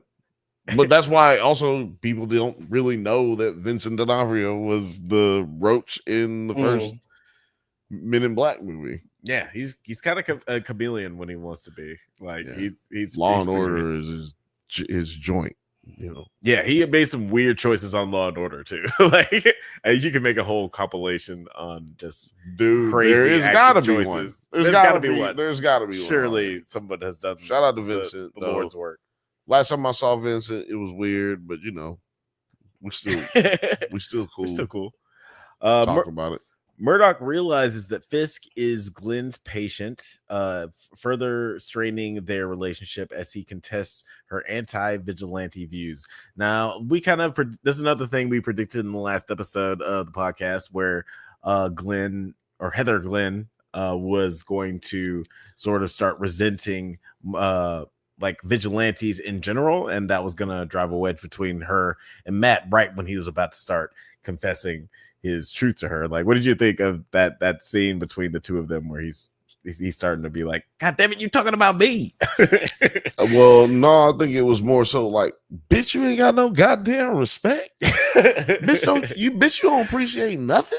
Who I was saved your trying, life? yeah. I think Daredevil saved your life. See, you said Like, that's the way I remember it. you said he was in there fighting for himself, but I think you just mispronounced saved my motherfucking life. That's what he was saying. You know, and I'm here for it. Shit. This dumbass bitch. I told you she was dumb. Hashtag kill Heather, man. Hashtag kill Heather. You should have killed this bitch, man. No, Should have killed her last episode, man. And I rewatched last episode, right? Because I was like, you know, I'm the only one who was really like Jeff. Actually, Jeff was with me at the end. He was like, yeah, fucking kill Heather. You know, but this sounds weird. Somebody don't clip this up, but I went back and like, maybe I was off, maybe I was wrong. And I watched it and I'm like, no, man, she should have died after. Because I'm like, who would have killed Muse, right? Like Muse had to die somehow, blah, blah. But no, she could have died right after she killed him. That should have been it. That should have been the end of her, man. That should have been it. Possibly. I mean, I can see the reasoning behind that, but I do like the way that this is playing out, where she is like, this is now being like this perfect relationship that he had built up, and now it's falling apart because of just like who he is, like initially. Like it's like, yeah, she would have died because of who he is, or at least he would have felt that way. Yeah, definitely. Yeah, and he also because of what he hasn't been doing. Like he wasn't. If he'd have been being Daredevil from the beginning, there wouldn't have been no Muse out there. Yeah, I mean, yeah, you can definitely see it in that perspective. But I do like just like how this is the slow death. Like it's still the same kind of death, like the that he experienced with Foggy, but instead of just like having another person die or like fridging someone, like, you know, like that's obviously a trope of killing the female the protagonist's female love interest, so to motivate them to do the next thing that they need to do. This is like a slow burn where it's just like their relationship is dying out. So much to talk about. I don't think it would have been slowed down type situation. I think it had just been like, hey, you know, I don't know. I just feel like, you know, this shit was just a little different for me. I don't know. I wanted them to do it a little different. That's what I'm saying. Yeah, and I'm curious how they're gonna play it out later, considering how the episode ends. But we do get, you know, this big hashtag black and black hashtag kill Sabine black, and we get this big black and white ball fundraiser that Fisk is running, and all of our favorite characters from the season have been invited. We get BB, we get James Gandolfini's son, we get you know, obviously Heather gets invited, and she gets to bring along a guest, a +1. And you also forgetting about one person, very important person. Who that? You know who it is. The swordsman? The swordsman. Hey. I do love this actor. Was Better Call Saul's most polite serial killer, crazy person. Oh my gosh, I loved him so much. Like, he's such a great actor. And I never really liked his character in Hawkeye. I thought that Hawkeye. Using Hawkeye? Yeah, that's where. Yeah. We Oh yeah, no, yeah, Hawkeye. Yeah. I wouldn't use every time somebody say Hawkeye, I think of Nigga Bird. I'm sorry. Yeah. Right? Yeah. There's too many airborne. I I'm not mad at anything. I'm just saying, I apologize. I mixed up the words. Wait, so did you not like Hawkeye, or no? I did. That's what I'm saying. Like I thought it was fine. It was, yeah. We go check out our review of Hawkeye season 1, Christmas special. Basically, is what it was. Short 1-second review of it. I thought that it would have been a really great Christmas movie. It was like a great opportunity for them to make a good Marvel Christmas movie, and I think Hawkeye does. Yeah, he's built a bit of clout where he could have carried his own movie, especially with Haley Steinfeld.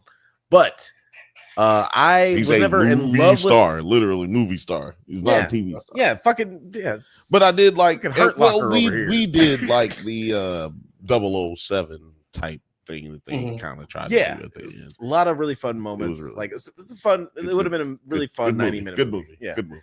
But it's Born Identity 3 for those who want to go see it or haven't seen it.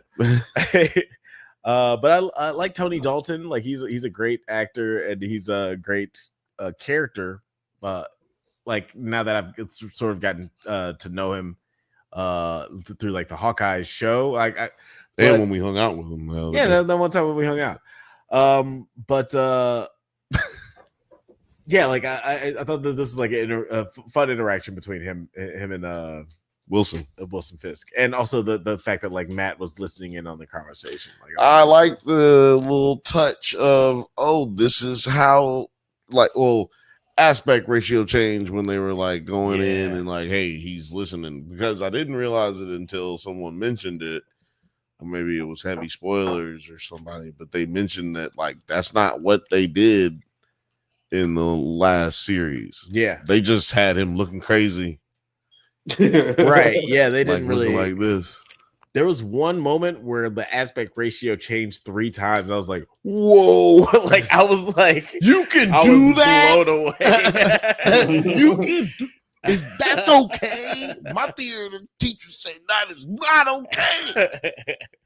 Like I thought that was like so cool, especially in the moment, because shit was just about to go so crazy. But I did like the moment, like he's trying to resolve this shit with Heather, like, and justify him being late and being so emotionally and physically absent in their relationship. And then she's like, you weren't even listening to me. He's like, yeah, I was. She's like, what did I just say? And then just literally stopped and then they listening to that bitch. And then they cut to the scene with him with Jack and Fisk talking. I was like, so is he just not listening to her for this like the next 2 minutes? He just said, she said, well, what did I just say? And he just said, he was just, bitch, I ain't listening to you. Bitch, ain't he nobody just turned his to head to the side for 2.5 minutes. Bitch, ain't nobody listening to you. Why you keep talking to me? Bitch, ain't nobody listening to you. Listening to you. Enjoy the song. God damn. Don't you know Frank Sinatra's playing? Fanatic 6 says, I thought Swordsman was going to be destroyed by Fisk. Oh.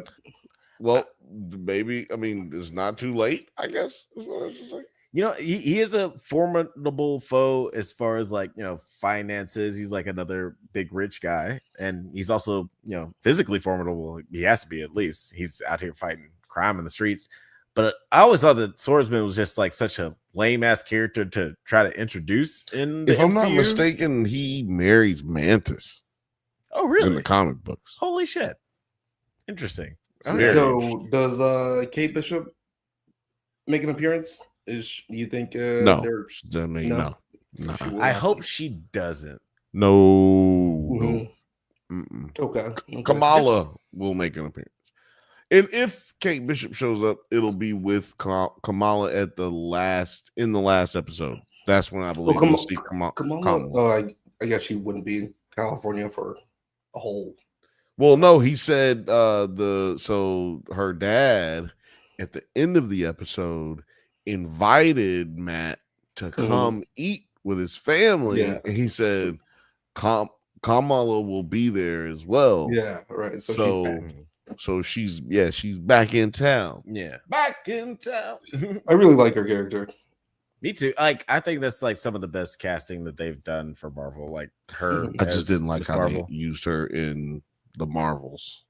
The show wasn't perfect, and the Marvels wasn't perfect. I still don't think the Marvels no. Yeah, it's the Marvels is pretty good actually. I liked it. The Marvels had a bad villain, which is what. That's all. And they tried to be too childish because they had a child in the show, in the movie. So I think maybe clearly the MCU. Yeah, I think feel maybe like you give a don't- bitch her own movie when you give a bitch a movie. God damn, that's what I feel like. Mhm. I think that's the issue. Really, is Yeah, was no problem. Captain Marvel should have just had her own sequel by herself. That's all I'm saying. Where she gets to do some cool stuff in space. But anyway, Daredevil back grounded with a grounded character who's not in space. We like after this like little interaction with Fisk and the swordsman, we do find out Matt finds out that Vanessa is actually the person who killed Foggy, or at least had Foggy killed. Did you think that this was like an interesting revelation? Because he was shook. Like Matt was like, I cannot handle this anymore. Heather, you go fucking dance with Fisk. I need to talk to this girl real quick. You saying that just shook me, dude. Should have watched it. You said what? Said, bitch, what you say? Bitch, you don't know about it. I mean, look, there's another thing that I was like,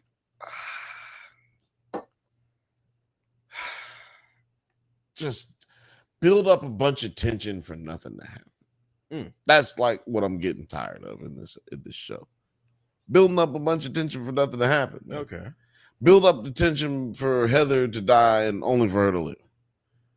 You know, like build up the tension for Bullseye being killed by Daredevil, only for him to live. Right. Like build up the tension for us to think that Adam was killed by Wilson, only for him to live. Now he does, and he at least ends up dying. He does not live, yeah. But the next episode he ends up dying, or 2 episodes later he ends up dying. Right. Like, dude, I mean, what are we doing? What the fuck are we doing? Are there any stakes to this show? Like, we just had a show we were talking about, The Last of Us, where it has nothing but stakes. Like, we know that somebody could get their ass capped or popped at some point in time, or eaten even. Like, what in the fuck are the stakes of this show? We were about to have we built up to a point where Bullseye is about to kill one of the 4 characters that we are engaged with and on this beautiful scene that you speak of on the dance floor. And when he releases his bullet, it go into the motherfucking only character we know can't motherfucking die. This is just fucking, that's just fucking stupid. And for this episode to get a 9 is just fucking ridiculous with that kind of a fucking ending. I mean, that because there's a lot of build up for nothing. I mean, what was the point of him shooting anything if he was just going to shoot Matt, who is literally not going to die? He's untouchable in this because he happens to be the motherfucking name of the fucking show. Right. I mean, well, I did think that it was could like kill him off. Yeah, this could be the last one. Who knows? Set the scene.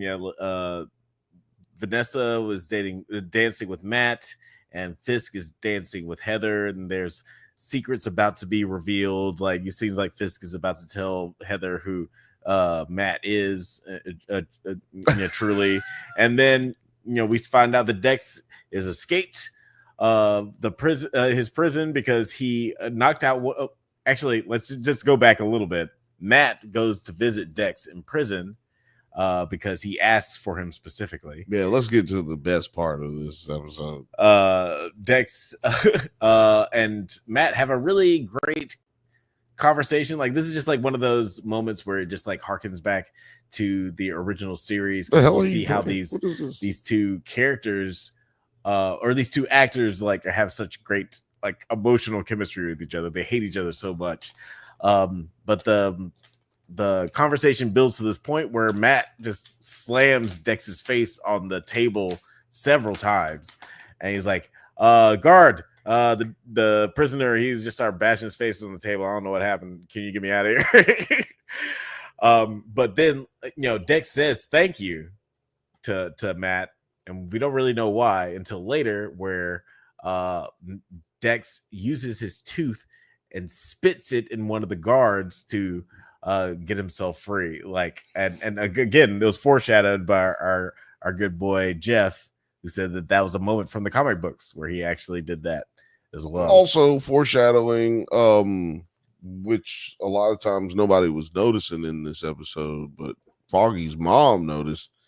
So he gave up to this guard that he ain't blind because he's looking right at dude. He's pointing at him. He's pointing at the guard, and he told him he started bashing his face in on the table. How does he know he was bashing his face in on the table? Right. Yeah.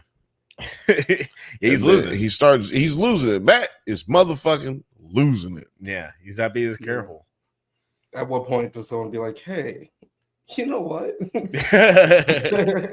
And I think, like, even in this moment toward the end, episode that fucked him up too, which was when bitch started being like, "Well, fuck Daredevil." He was like, "Bitch, what? What you say? I should have left your bitch ass." Man, I can't believe I carried this bitch to the motherfucking house. I say, Don't you think China's a little old to be taking karate? You probably taking it with the little kids. Dude, that does bring me to like the ending of this episode, and why I like it so much, because I think that it has potential to do something crazy narratively later. So at the end of the episode, Dex tries to shoot Fisk from the balcony, and Matt, of all people, jumps in front of the bullet to save Fisk's life. Now, I thought that this was like a cool moment, just like, bro, I didn't narratively, because like spoilers like this, man. This is like, yeah, this is a crazy episode, man. And of all people, to take a bullet for Fisk, it's Matt, who hates him more than anyone in the world. This could mean a lot of things, like, obviously, like it's interesting. I already explained one of the things that it means. Which part? He's gotta live. Oh yeah, well yeah, he's not gonna die, obviously. But let's all the cool parts of it is that, like, one, Heather is, I think this is gonna like twig to her that he is, in fact Daredevil, and just give her more justification for that, and that's gonna drive more of a wedge between them. But also, I think that this is just gonna give Fisk just a perfect reason to Carte Blanche to expose Matt as Daredevil, like he has done in the comic books. Yeah, He's we like, need that clip. Hey, there's no way that this blind man would have been able to jump in front of this bullet unless he was Daredevil, and I think that's gonna just sort of like drive the narrative for that. No, I don't think that's no. All right. Well, I'm just saying, why would they jump to the conclusion of Daredevil? Like, I'm just saying, like, there's all kinds of vigilantes in the world. There's all kinds of people in the world. Why would they? I'm just saying, even if they think he can see, why would they jump to the conclusion of Daredevil? Not they. I'm saying Daredevil because he already knows he's Daredevil, and he's driving the narrative of but I'm just saying, why would that make vigilante sense? Stuff. I'm just saying, why would it make sense unless you got this dude in a fucking outfit where, you know what I'm saying, Daredevil outfit doing stuff, or pictures of him getting into one, just him saying that because you could say he just fell. Like, I mean, I can say anything. Yeah, you could, but like, I'm saying like, because Fisk is driving the narrative, the police chief was saying, anybody with half a brain knows that Daredevil is the person who's caught Muse. It's like, but Fisk is driving the narrative. But not everybody with half a brain knows Daredevil's blind. I think that's my point. I think that's what my point. People think that Daredevil is blind. Exactly. No, that's what my point is that that's a hard sell, regardless of how much power you have. When the nigga's blind and nobody has any inkling that to the fact. But also, that Matt has done some stuff. Just that like is the thing. Now, maybe where he's been he's been like all these other moments where people are saying like, oh, did he miss his cane? Like you were saying that, like, how would he have known that wouldn't lead you to Daredevil face on the table? That's what I'm saying. So I do want you to get to this comment from Fanatic 6. How do you all think Matt will survive being shot? Like, well, I just told you he's the main character. His name is Daredevil, and he's the main character. But like, so he's gonna survive. He got shot in the shoulder. He will have. It went through and through. he will have survived. Hell's Kitchen Something fell like on that. top of him. at the Hell's end You don't of think it's Defenders. gonna- literally a fucking demon. He fought a demon and won. Dragon Bones fell on top of him at the end of Okay. Defenders. So you don't think it's going to be like major? He will go to the plot point? hospital. The number And that's one, yeah, he No will go to major the plot hospital. point about it. Okay. I don't think so. I don't think so. I think that'd be like a recovery couple of episodes. No, but- there's we don't have We only have we one don't more have episode. yeah, we don't have that kind of shit. time. Do y'all think Foggy is actually dead? Now that's a good question because actually, Film Age says, "Guess what, Bill? Foggy ain't dead." Laugh out loud. So 0 stakes. And Wait a second. and that's when we get the question: do y'all think Foggy is actually dead? And so, look, you got to ask yourself that question, Alex, because you know what I'm saying. Like, what if Foggy ain't dead, and then we have no stakes? Okay, so that is a moment that I was kind of curious about. Matt seems to have sort of a revelation about Foggy's awareness the day that he died, about like Foggy the shit that he don't was know drinking. shit. Oh, dumbass nigga. I'm sorry, I'm mad now. No, I'm just I was gonna say I'm the Foggy hater on this podcast. no, I just think it's fucking ridiculous that you say you love that actor and you hate Foggy. I just think it's funny. Oh yeah, I love him. I mean, I think he's good. I think he's great. I see, that's what happens every time we talk about it. It's just like, look, your love and like for him goes way higher, and then as we go along, and then you're just like, but I hate this kid. That's like some Stephen A. Smith shit. Not everybody's good for every role. Don Cheadle, one of my favorite actors, they could have got somebody else for Ocean's 11. Because you're disrespectful. Like, it's because you're disrespectful. You know, not everybody's good for every. Because you're disrespectful. Role. You're just so disrespectful. And he hates women. But he's not a rapper. But yeah, what were we talking about with this episode? Yeah, like toward Foggy the end is Foggy. Do you Foggy is actually dead? You didn't answer the question. Nah, I hope he is. Yes, I hope he's actually dead. I hope he's not, because Alex hates him. So I hope he is. So I hope he come back to life. You're going against your own wishes of like having higher stakes just to spite me. Well, because I believe there aren't any stakes already. I hope he looks in the camera and says, "Alex, I'm back." Everybody's like, the critics are baffled. Like, who is he talking to? Who's this Alex? Yeah, no, I mean, now if you want to go on the side of is he dead or isn't he dead, so I can say, for the reasons obvious that he could be alive, is that it's a comic book TV show and Fisk and all this crazy weird shit. Something could happen, right? But evidence that is the fact that he did die was the fact that Matt could hear his heartbeat and heard that shit stop, right? Like he was pronounced dead on the scene type shit. So Fanatic 6 says, yeah, that's still think Daniel Blake will become the Muse. Oh, which one was Daniel Blake?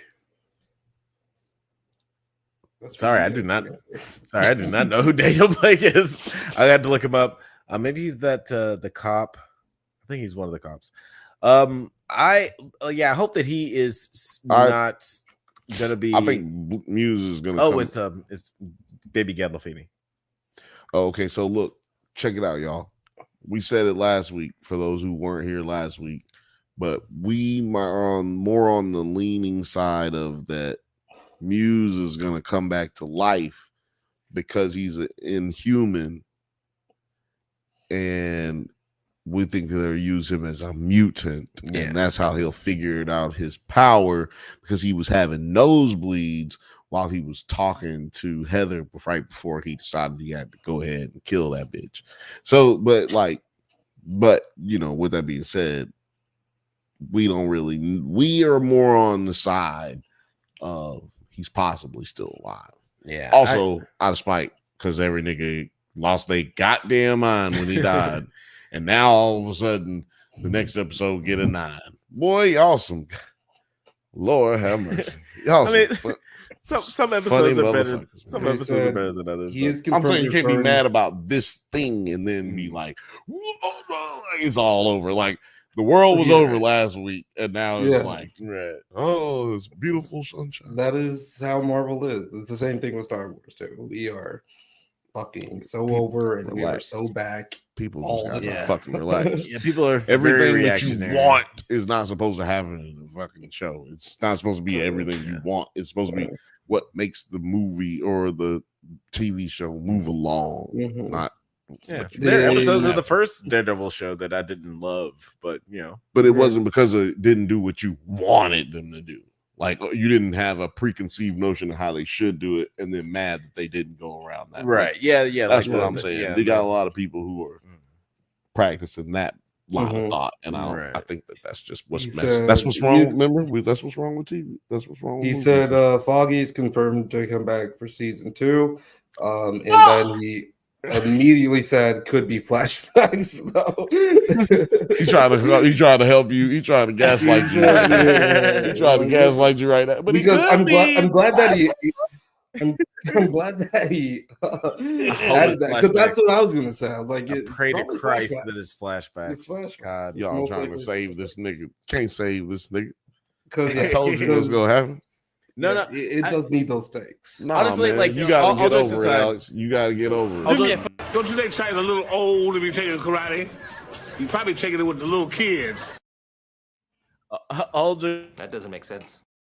Since if Muse came back, because there could be a supernatural element with like mutant shit or inhuman shit, but with Foggy, he's a regular degular ass dude. Like, let's just let him be dead and let Matt sit with that grief and have that moment with, like, all the moments throughout this whole season matter. You know, let's let mutants are back. The mutants are fucking back. I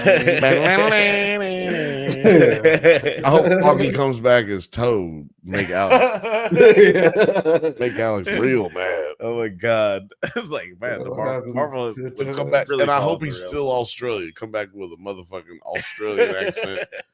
And be Foggy and be like the dead Foggy. I'm here for it. I'm here for care.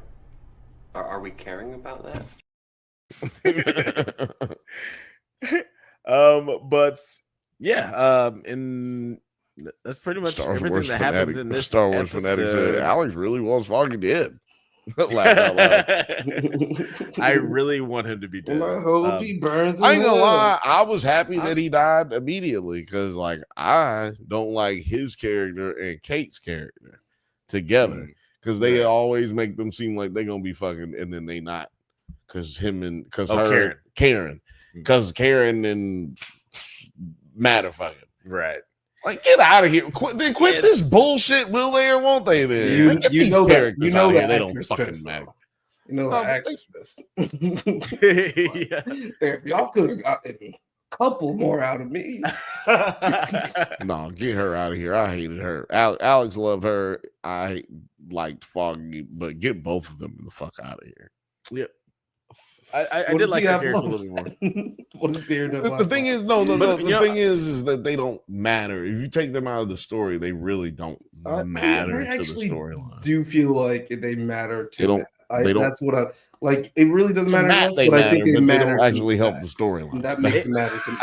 I will say, and I will say, in the first and second seasons, I feel like they mattered a lot more because they, with Karen being like a very integral part of the conspiracy in the first season, and then her like making that shift to an investigative journalist in the second season, killer in episode 4. And also Foggy coming into his own as just like his own lawyer, and realizing, hey, I'm actually a good lawyer by myself. I don't need Matt. Like, I've been sort of leaning on him my whole career. He had a perfect death. I'm a really good death scene. I'm a really good lawyer, and I've been like handling this whole Punisher case by myself. Like, I liked both of their arcs a lot throughout the first 2 seasons. I just don't think that the fucking actor was well cast as Foggy. I don't know. Jon Favreau is my Foggy. Imagine if Foggy comes back and he was in actually the real Muse, and the other guy was in person. Yo, Fanatic 6, I'm here for it. For that one, I would. You may want to hit the button. On some Jason Todd shit. Oh my god, I would love it if you came back on some Jason Todd shit. He gets the whole button. He gets the whole button. Foggy comes back as Muse. I want that so bad now. Oh my god. You just broke everybody over here. Great theory. Great theory. You broke.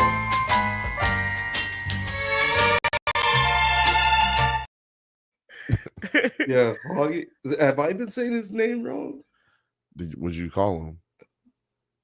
I was just Foggy. saying Foggy. Oh, yeah. Yeah, Foggy. Yeah, Foggy. That's his name, Foggy. Foggy. Who the hell is Foggy? He's dead. You might not. You might not know him because he dead now. I think that might have been a joke, right? Foggy. Who the hell is Foggy?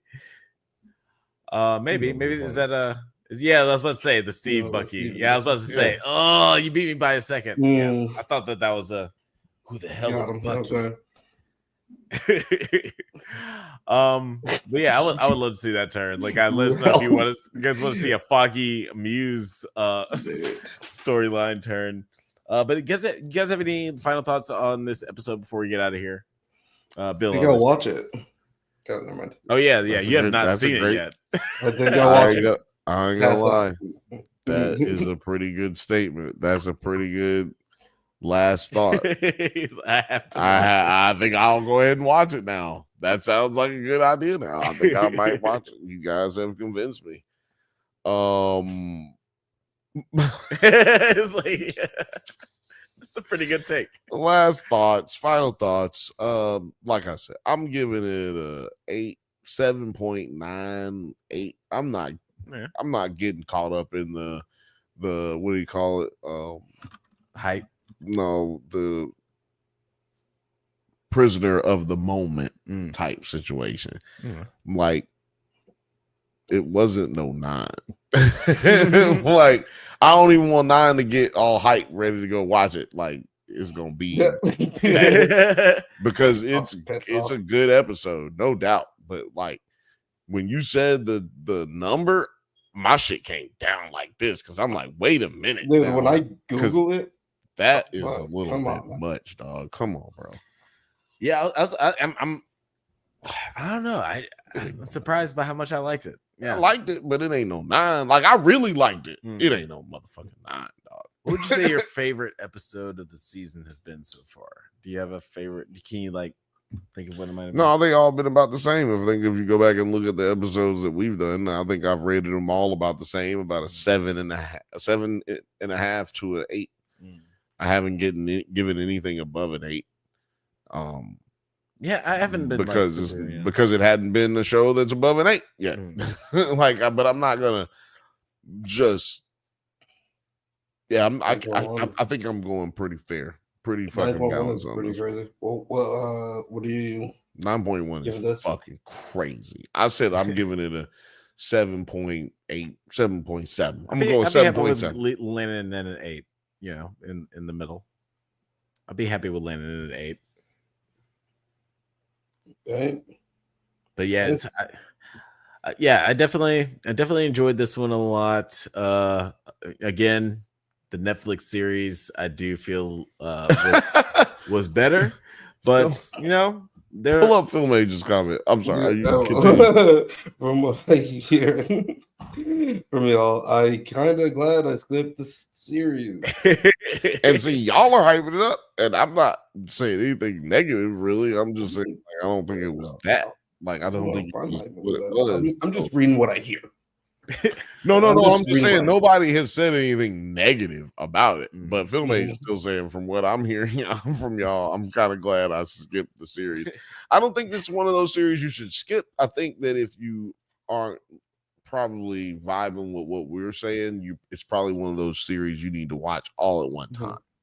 Yeah. Because I feel I've been interested on how it's going to be watching it all at one time, since it's only like 8 episodes. You know, would it feel more like a big long ass movie if I'm watching it that way, or you know, or would it just feel better to know everything right back to back instead of fucking having to wait? Is this not a real, like, the Netflix series didn't do week to week. It wasn't appointment viewing. So just release all of it at once probably is a better way to do these, Disney. You don't have to do it for every one of them, but you can do it for some of them because you know that it just breathes better that way. Marvel Star Wars fanatic said, "How brutal do you guys think Punisher will be tomorrow? Is the Punisher? I think he might be in coming the trailer out tomorrow. I think he might be in the trailer. Okay, because I know that they're coming out with a Punisher special presentation thing on Disney Plus. When is that coming out? Episode tomorrow? New episode?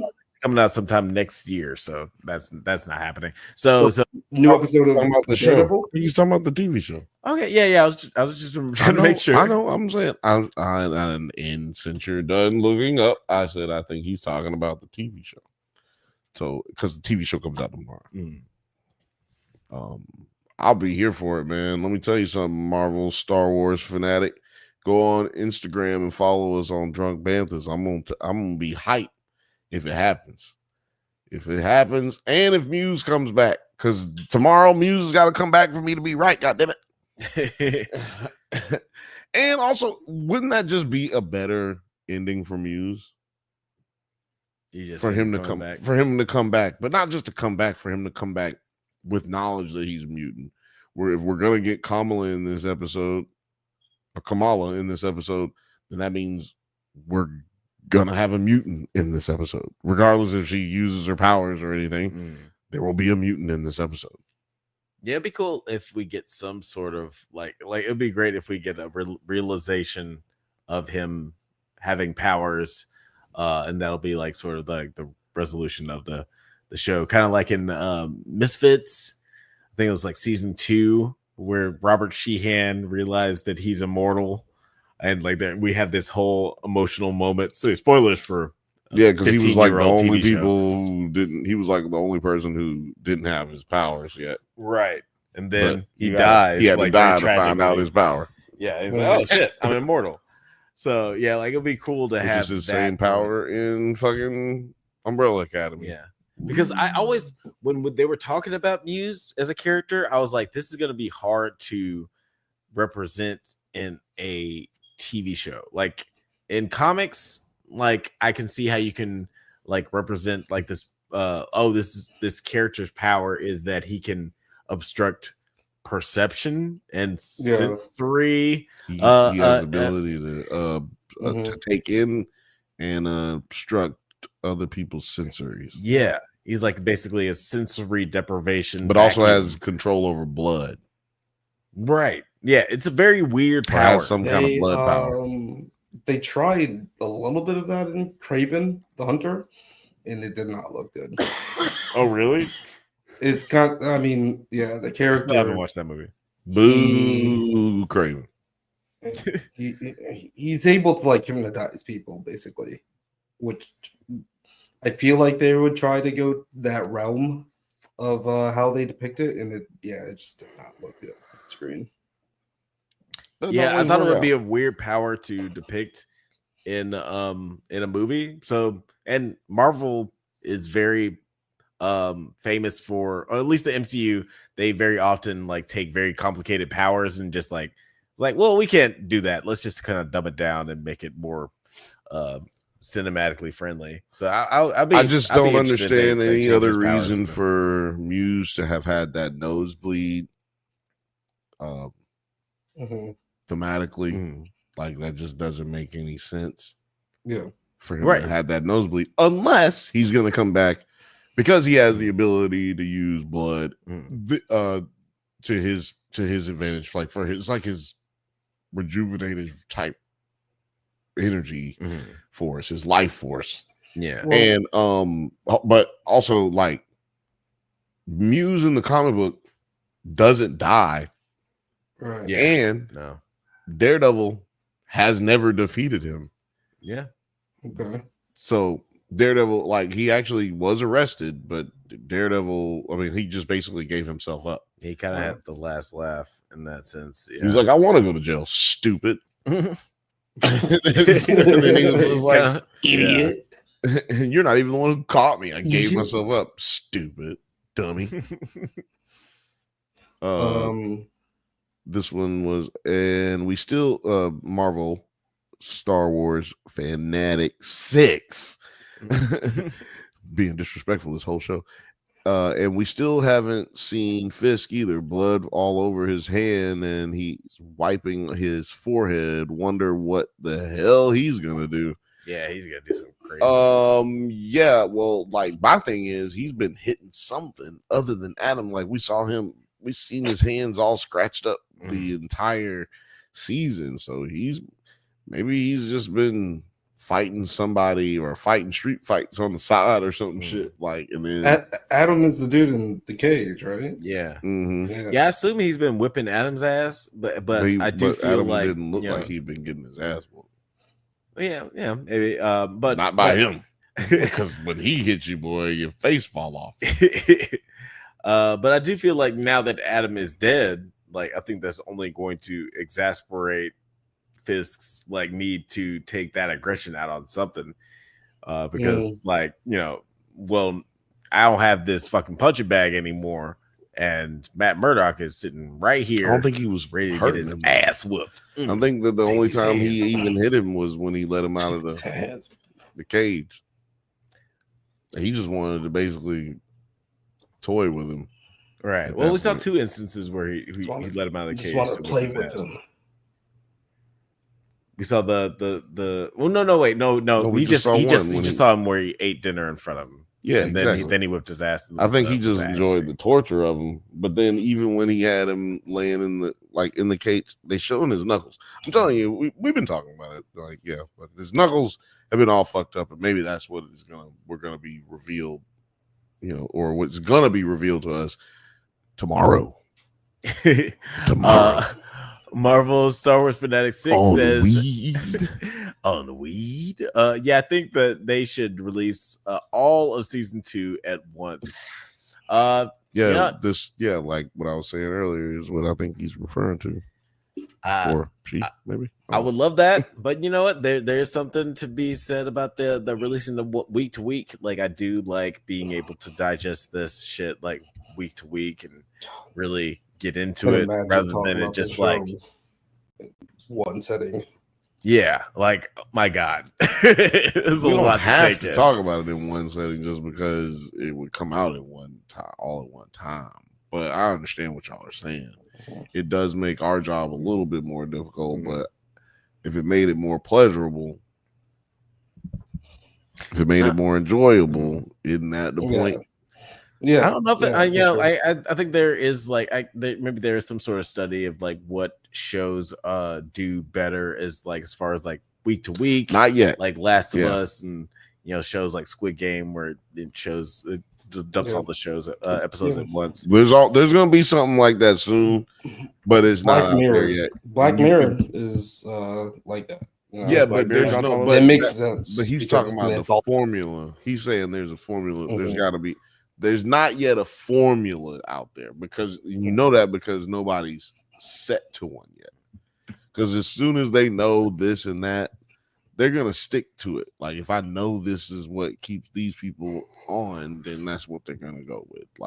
But the data just isn't there yet. Like they just don't have a large enough data set.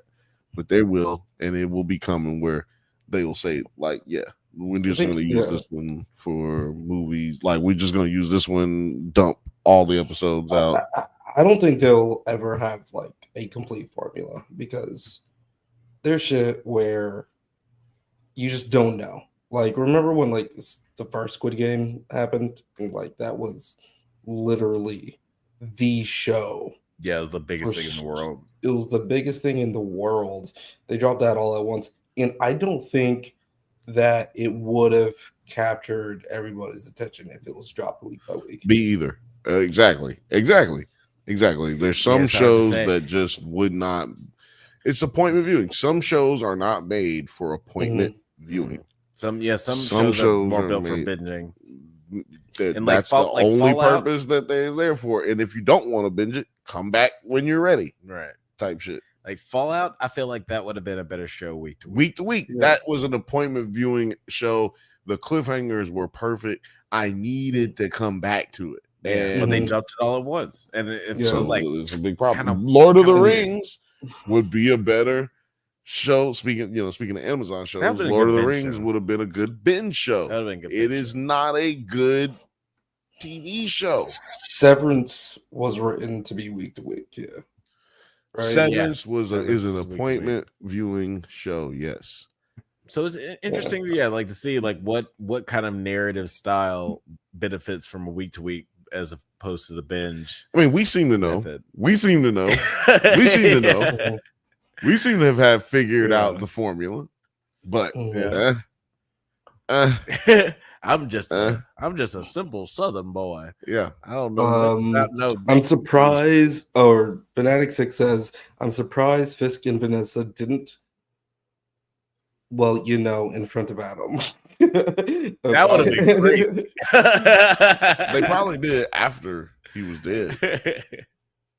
Yeah, I kind of thought that he was gonna, but you know what? I've never seen them even. Have we seen them kiss? Bro, I need to go. They're so weird. They haven't been like super. They don't even have sex, man. He just get butt naked and sit on his knees and go, Vanessa. I promise, I'll never leave you again. Yeah, you've never seen them she just get goes, intimate. I know. Now bend over. Yeah. He's just like, yes. I just think since Daredevil was always released at once, this should be as well. Yeah, I can see that. I can see that for sure. Yeah. We on the same. Same but different. Same but different. Yeah. Yeah, I can see that for sure. I'm here for it because, well, I mean, they're not gonna do it, but I'm here for it. I'm just saying. Yeah, they're like not the way gonna that do it Disney because Plus my is set theory, up. which is kind of proven to be right now, all of the streaming TV shows on Disney Plus are just being made to eventually be on Disney Channel, which I think is happening right now with one of the Disney Plus shows that has come out. I can't remember which one, but yeah, they're all broken up to make sure that they can actually be used on television in case the streaming shit don't work out. Yeah, that was the one-off right here with Echo. Yeah. They sure got Echo out quickly, didn't they? Yeah, that was one that was like all dumped at once, but I felt like that was more like they were just not proud of that show. That was Disney Plus's version. That was Disney Plus's version of Bad Girl, where it's like, well, we can't get rid of it, so we'll just put it out all. And it's really weird because like you would think that Echo would need to come back. Bro, they gave her powers she's never had before. Fuck all that. Why are we talking about that show?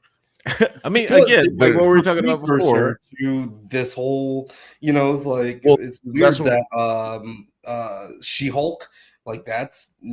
I don't think she's ever going to. We're never going to see She-Hulk again, probably. Unfortunately. And Daredevil was. Oh, you'll see her. You'll see her. That is insanity. I cannot imagine She-Hulk actually being. You're going to see She-Hulk near this type of Matt Murdock. You're going to see She-Hulk again. I really hope we do. Now, you might not see her TV show, but you're going to see She-Hulk again. Yeah. I think she's a good peripheral character, like a Deadpool. Like, yeah, well, yeah, she shouldn't have had her own TV show. She should have had her own movie. That's just plain fucking facts. You have a movie with her. It can be fun, like they did it for the kids. You know what I'm saying? Like it can be uplifting. It could probably be a PG-13 movie, PG movie, even if you want it. Like She-Hulk could have been a good movie, but terrible TV show. Yeah, I mean, I like the show, but this was it's the last 3 episodes, man. Good God damn! Those last 3 were bad. I really like the finale. Finale was the worst episode. Even explain why it was the worst episode. I've never seen a show be bad and then at the end explain to you exactly why it was so bad. It's like, we ran out of money, so we're just doing this scene right now because it's ridiculous. I think they need to get some same thing with Ironheart. I'm not sure what same thing. Which part? I think he means with it'll Echo. be bullshit. Like with No, Echo. be like with Echo, they'll Which all drop dropped this, at once. or Oh, I thought he meant it not was all really gonna be referenced bullshit. again. But I don't know Possibly. why do you think that? Just because I feel like Because we've there been is waiting like on this fucking TV show for 6 years. So Yeah, that's true. probably why. I mean, we've been waiting on Daredevil for a long time too, and it just got Yeah, but it announced. was already on TV though. That's the difference. Like they Yeah. announced this 6 years ago. It's 5 years here, or they said they were going to do a movie like this, and then they casted all of it, and then the pandemic hit. They got the fucking TV shows, the streaming shit, and then they said they gave us the character right in the movie.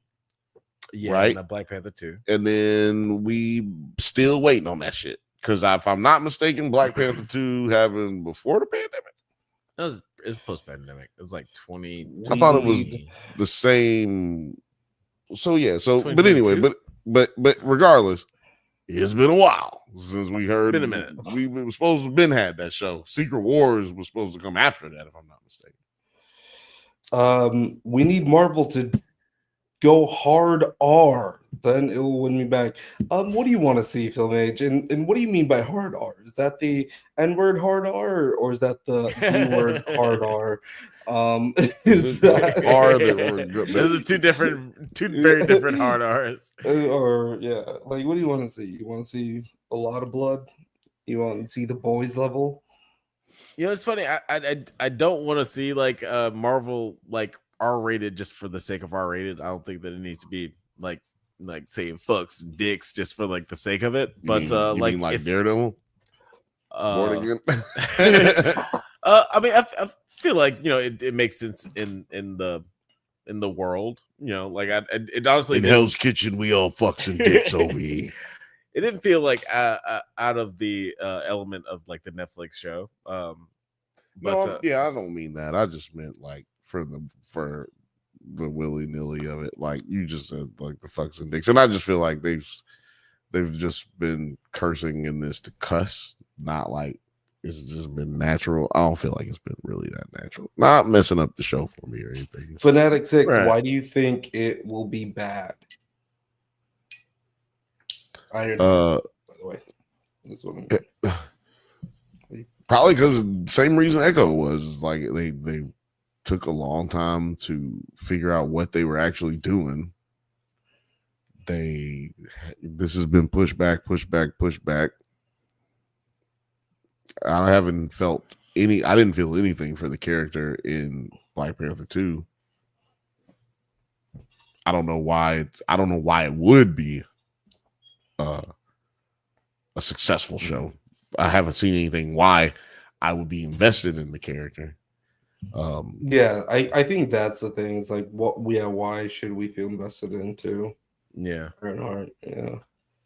I will be watching it. We will be covering it right here on Mondays. It doesn't seem interesting to is that coming out? Is that even coming out this year, or is that like next year type of thing? I think it's supposed to be coming out like fourth quarter of this year, and Okay. I think Wonder Man is I think Wonder Man is coming out fourth quarter of this year. I don't know what Wonder Man is still just so y'all know. We say quarters now because of Severance. We don't talk about the year. Yeah, we talk about quarters. I do really like Dominique Fishback. Fishburne. Dominic Thorne. Sorry, yeah. Fishburne. Different Fishthorn. Different Dominique.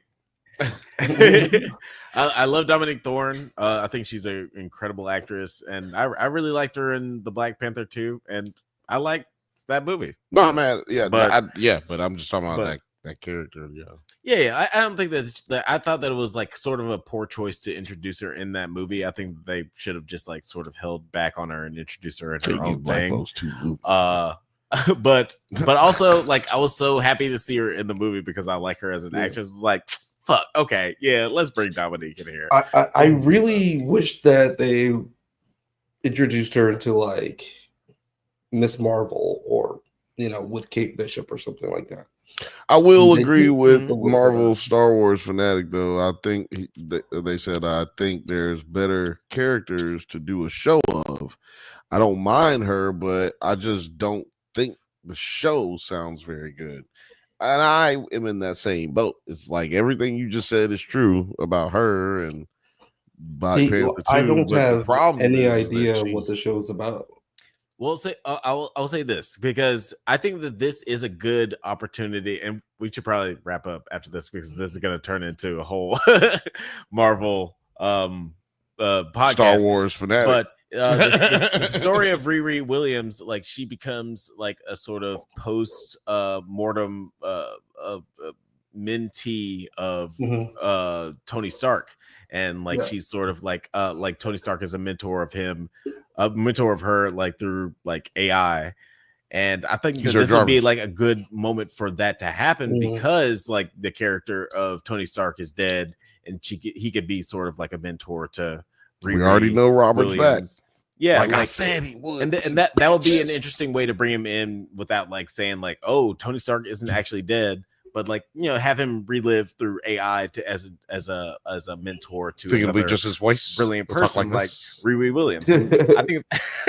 I think that would be really sound like Siri. Wait, doesn't Siri sound like whatever you want it to sound like? Not anymore. Sound like three niggas. Sound like a nigga, a white man, and Siri. Marvel says, I don't mind her, but I just don't think she sounds no, the show sounds very good. Oh no, sorry. This one says that would be interesting, but I don't think they'll do that because this was filmed before they even planned on bringing RDJ back. And yeah, like, and I don't, you know, like divorced from the Dr. Doom RDJ bringing him back thing. I was under the impression when they announced the show is like, this is a way to bring RDJ back tastefully. Because you already knew that I told you since Endgame that he's coming back. Right. I told you that since then, but I'm just saying you already. Right, yeah, and this is like a good way, like to go to delve from the source material, where it's just like, you know, we can bring RDJ clever way to bring him back in. But I said this whole RDJ back, baby, Dr. Doom thing. We'll see if he's coming back as Iron Man. He's coming back as Iron Man. He's coming back as Iron Man, y'all. This shit is a red herring. No, he has to come back as Iron Man. It's a red herring. Sense of the word. The nigga is only so old. Like he can, like he's at some point he's not gonna be able to do it. You're 90. He's never been doing anything since the whole time. It's a CGI. It's a suit. He doesn't do nothing. Saying, physically, at one point he's going to die. You're gonna have to get some. So did Chadwick Boseman. Chadwick Boseman died. Stories. You got to do what you just have. We already have an example. Chadwick Boseman died. He was the main character of a franchise that was supported by just him. Yeah. And guess what? They keeping it going. So not by bringing him back, but he ain't dead. No, I'm talking about as a real human being. He ain't dead. So if he ain't dead, they gonna keep bringing his ass back, nigga. If Robert Downey Jr. is breathing life, nigga, he's gonna get brought back. Absolutely. That's what I'm saying. Right? Yeah. No. They set the precedent for it. Yeah, he's gonna. It's not what I would prefer. It's gonna be like a Star is Born, but only RDJ. It's not what I would prefer, but I guess this is how it is. Dude. But guys, thank you guys so much for listening to Jump at This podcast. Business of movies, baby. 9. You want to tell the people where they can find you on the interwebs? Oh yeah, they can find me 9 Nerd Yards. That's on YouTube, Instagram, TikTok, Twitter, Blue Sky, and we also have a Discord server. I think Athelius was getting it lit in the Discord server. If you guys don't remember the absolute chaos that Athelius was unleashing during the Last of Us season showing, and he was making a bunch of videos, so he's probably doing a bunch of that again. Yeah, he's probably making memes like a motherfucker. So check all of that out. And new video coming soon. I did pivot. I am making a gemstones video. Oh shit! Look at you. I had to do it. And yeah, R.I.P. Chadwick Boseman. R.I.P. Chadwick Boseman. Let me know if it was too soon for me to make not light of, but make such a stern point about him being dead. Yeah, no. I mean, the nigga is dead. Shit. What am I did supposed not to say anything that was not true. I don't think. do? I'm Marvel pretty Star confident. Wars fanatic says, "See you guys. Awesome stream. Peace. Have a great night. Peace to you as well, Alex. Thanks for hanging out, man. Where can Peace, the bro. people find me, Alex? you should, you should tell Where them. can the people find me, Alex? You know where they can find me. Where's Waldo? Where's Bill? Right here on the Drunk Banthas podcast, and That's also every Thursday at 7 p.m. Pacific time. I know. I was messing with you. Okay, thank you. I don't have a spiel. Alex, I'll tell you where they can find me. Okay, thank you. They can find me on the Drunk Banthas channel and Nerds at Night right here every Monday on the Drunk Banthas podcast, and you at 8:15 p.m. Pacific time, 8:15 p.m. Pacific time. And you can also check me here every Thursday right here on the Bantha Bunch Show, Nerds at Night, Drunk Banthas channel, Bantha Bunch Show. It's your favorite cousin's favorite cousin every Thursday, 7:15 p.m. Pacific time. And you always got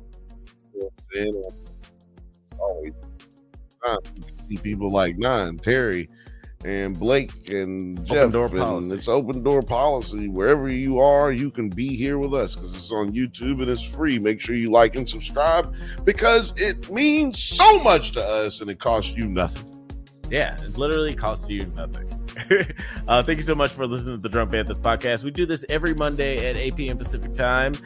Please like and subscribe so you can get updates on new videos. Check us out on Twitter, IG, TikTok, Letterboxd, likewise, all the internet things at the Drunk Banthas. Until next time, stay safe, my little bullseyes, and may the force be with you. Go outside, nerd. Get out. Go. I ain't got time to be distracted by your worthless chime-ins. Go.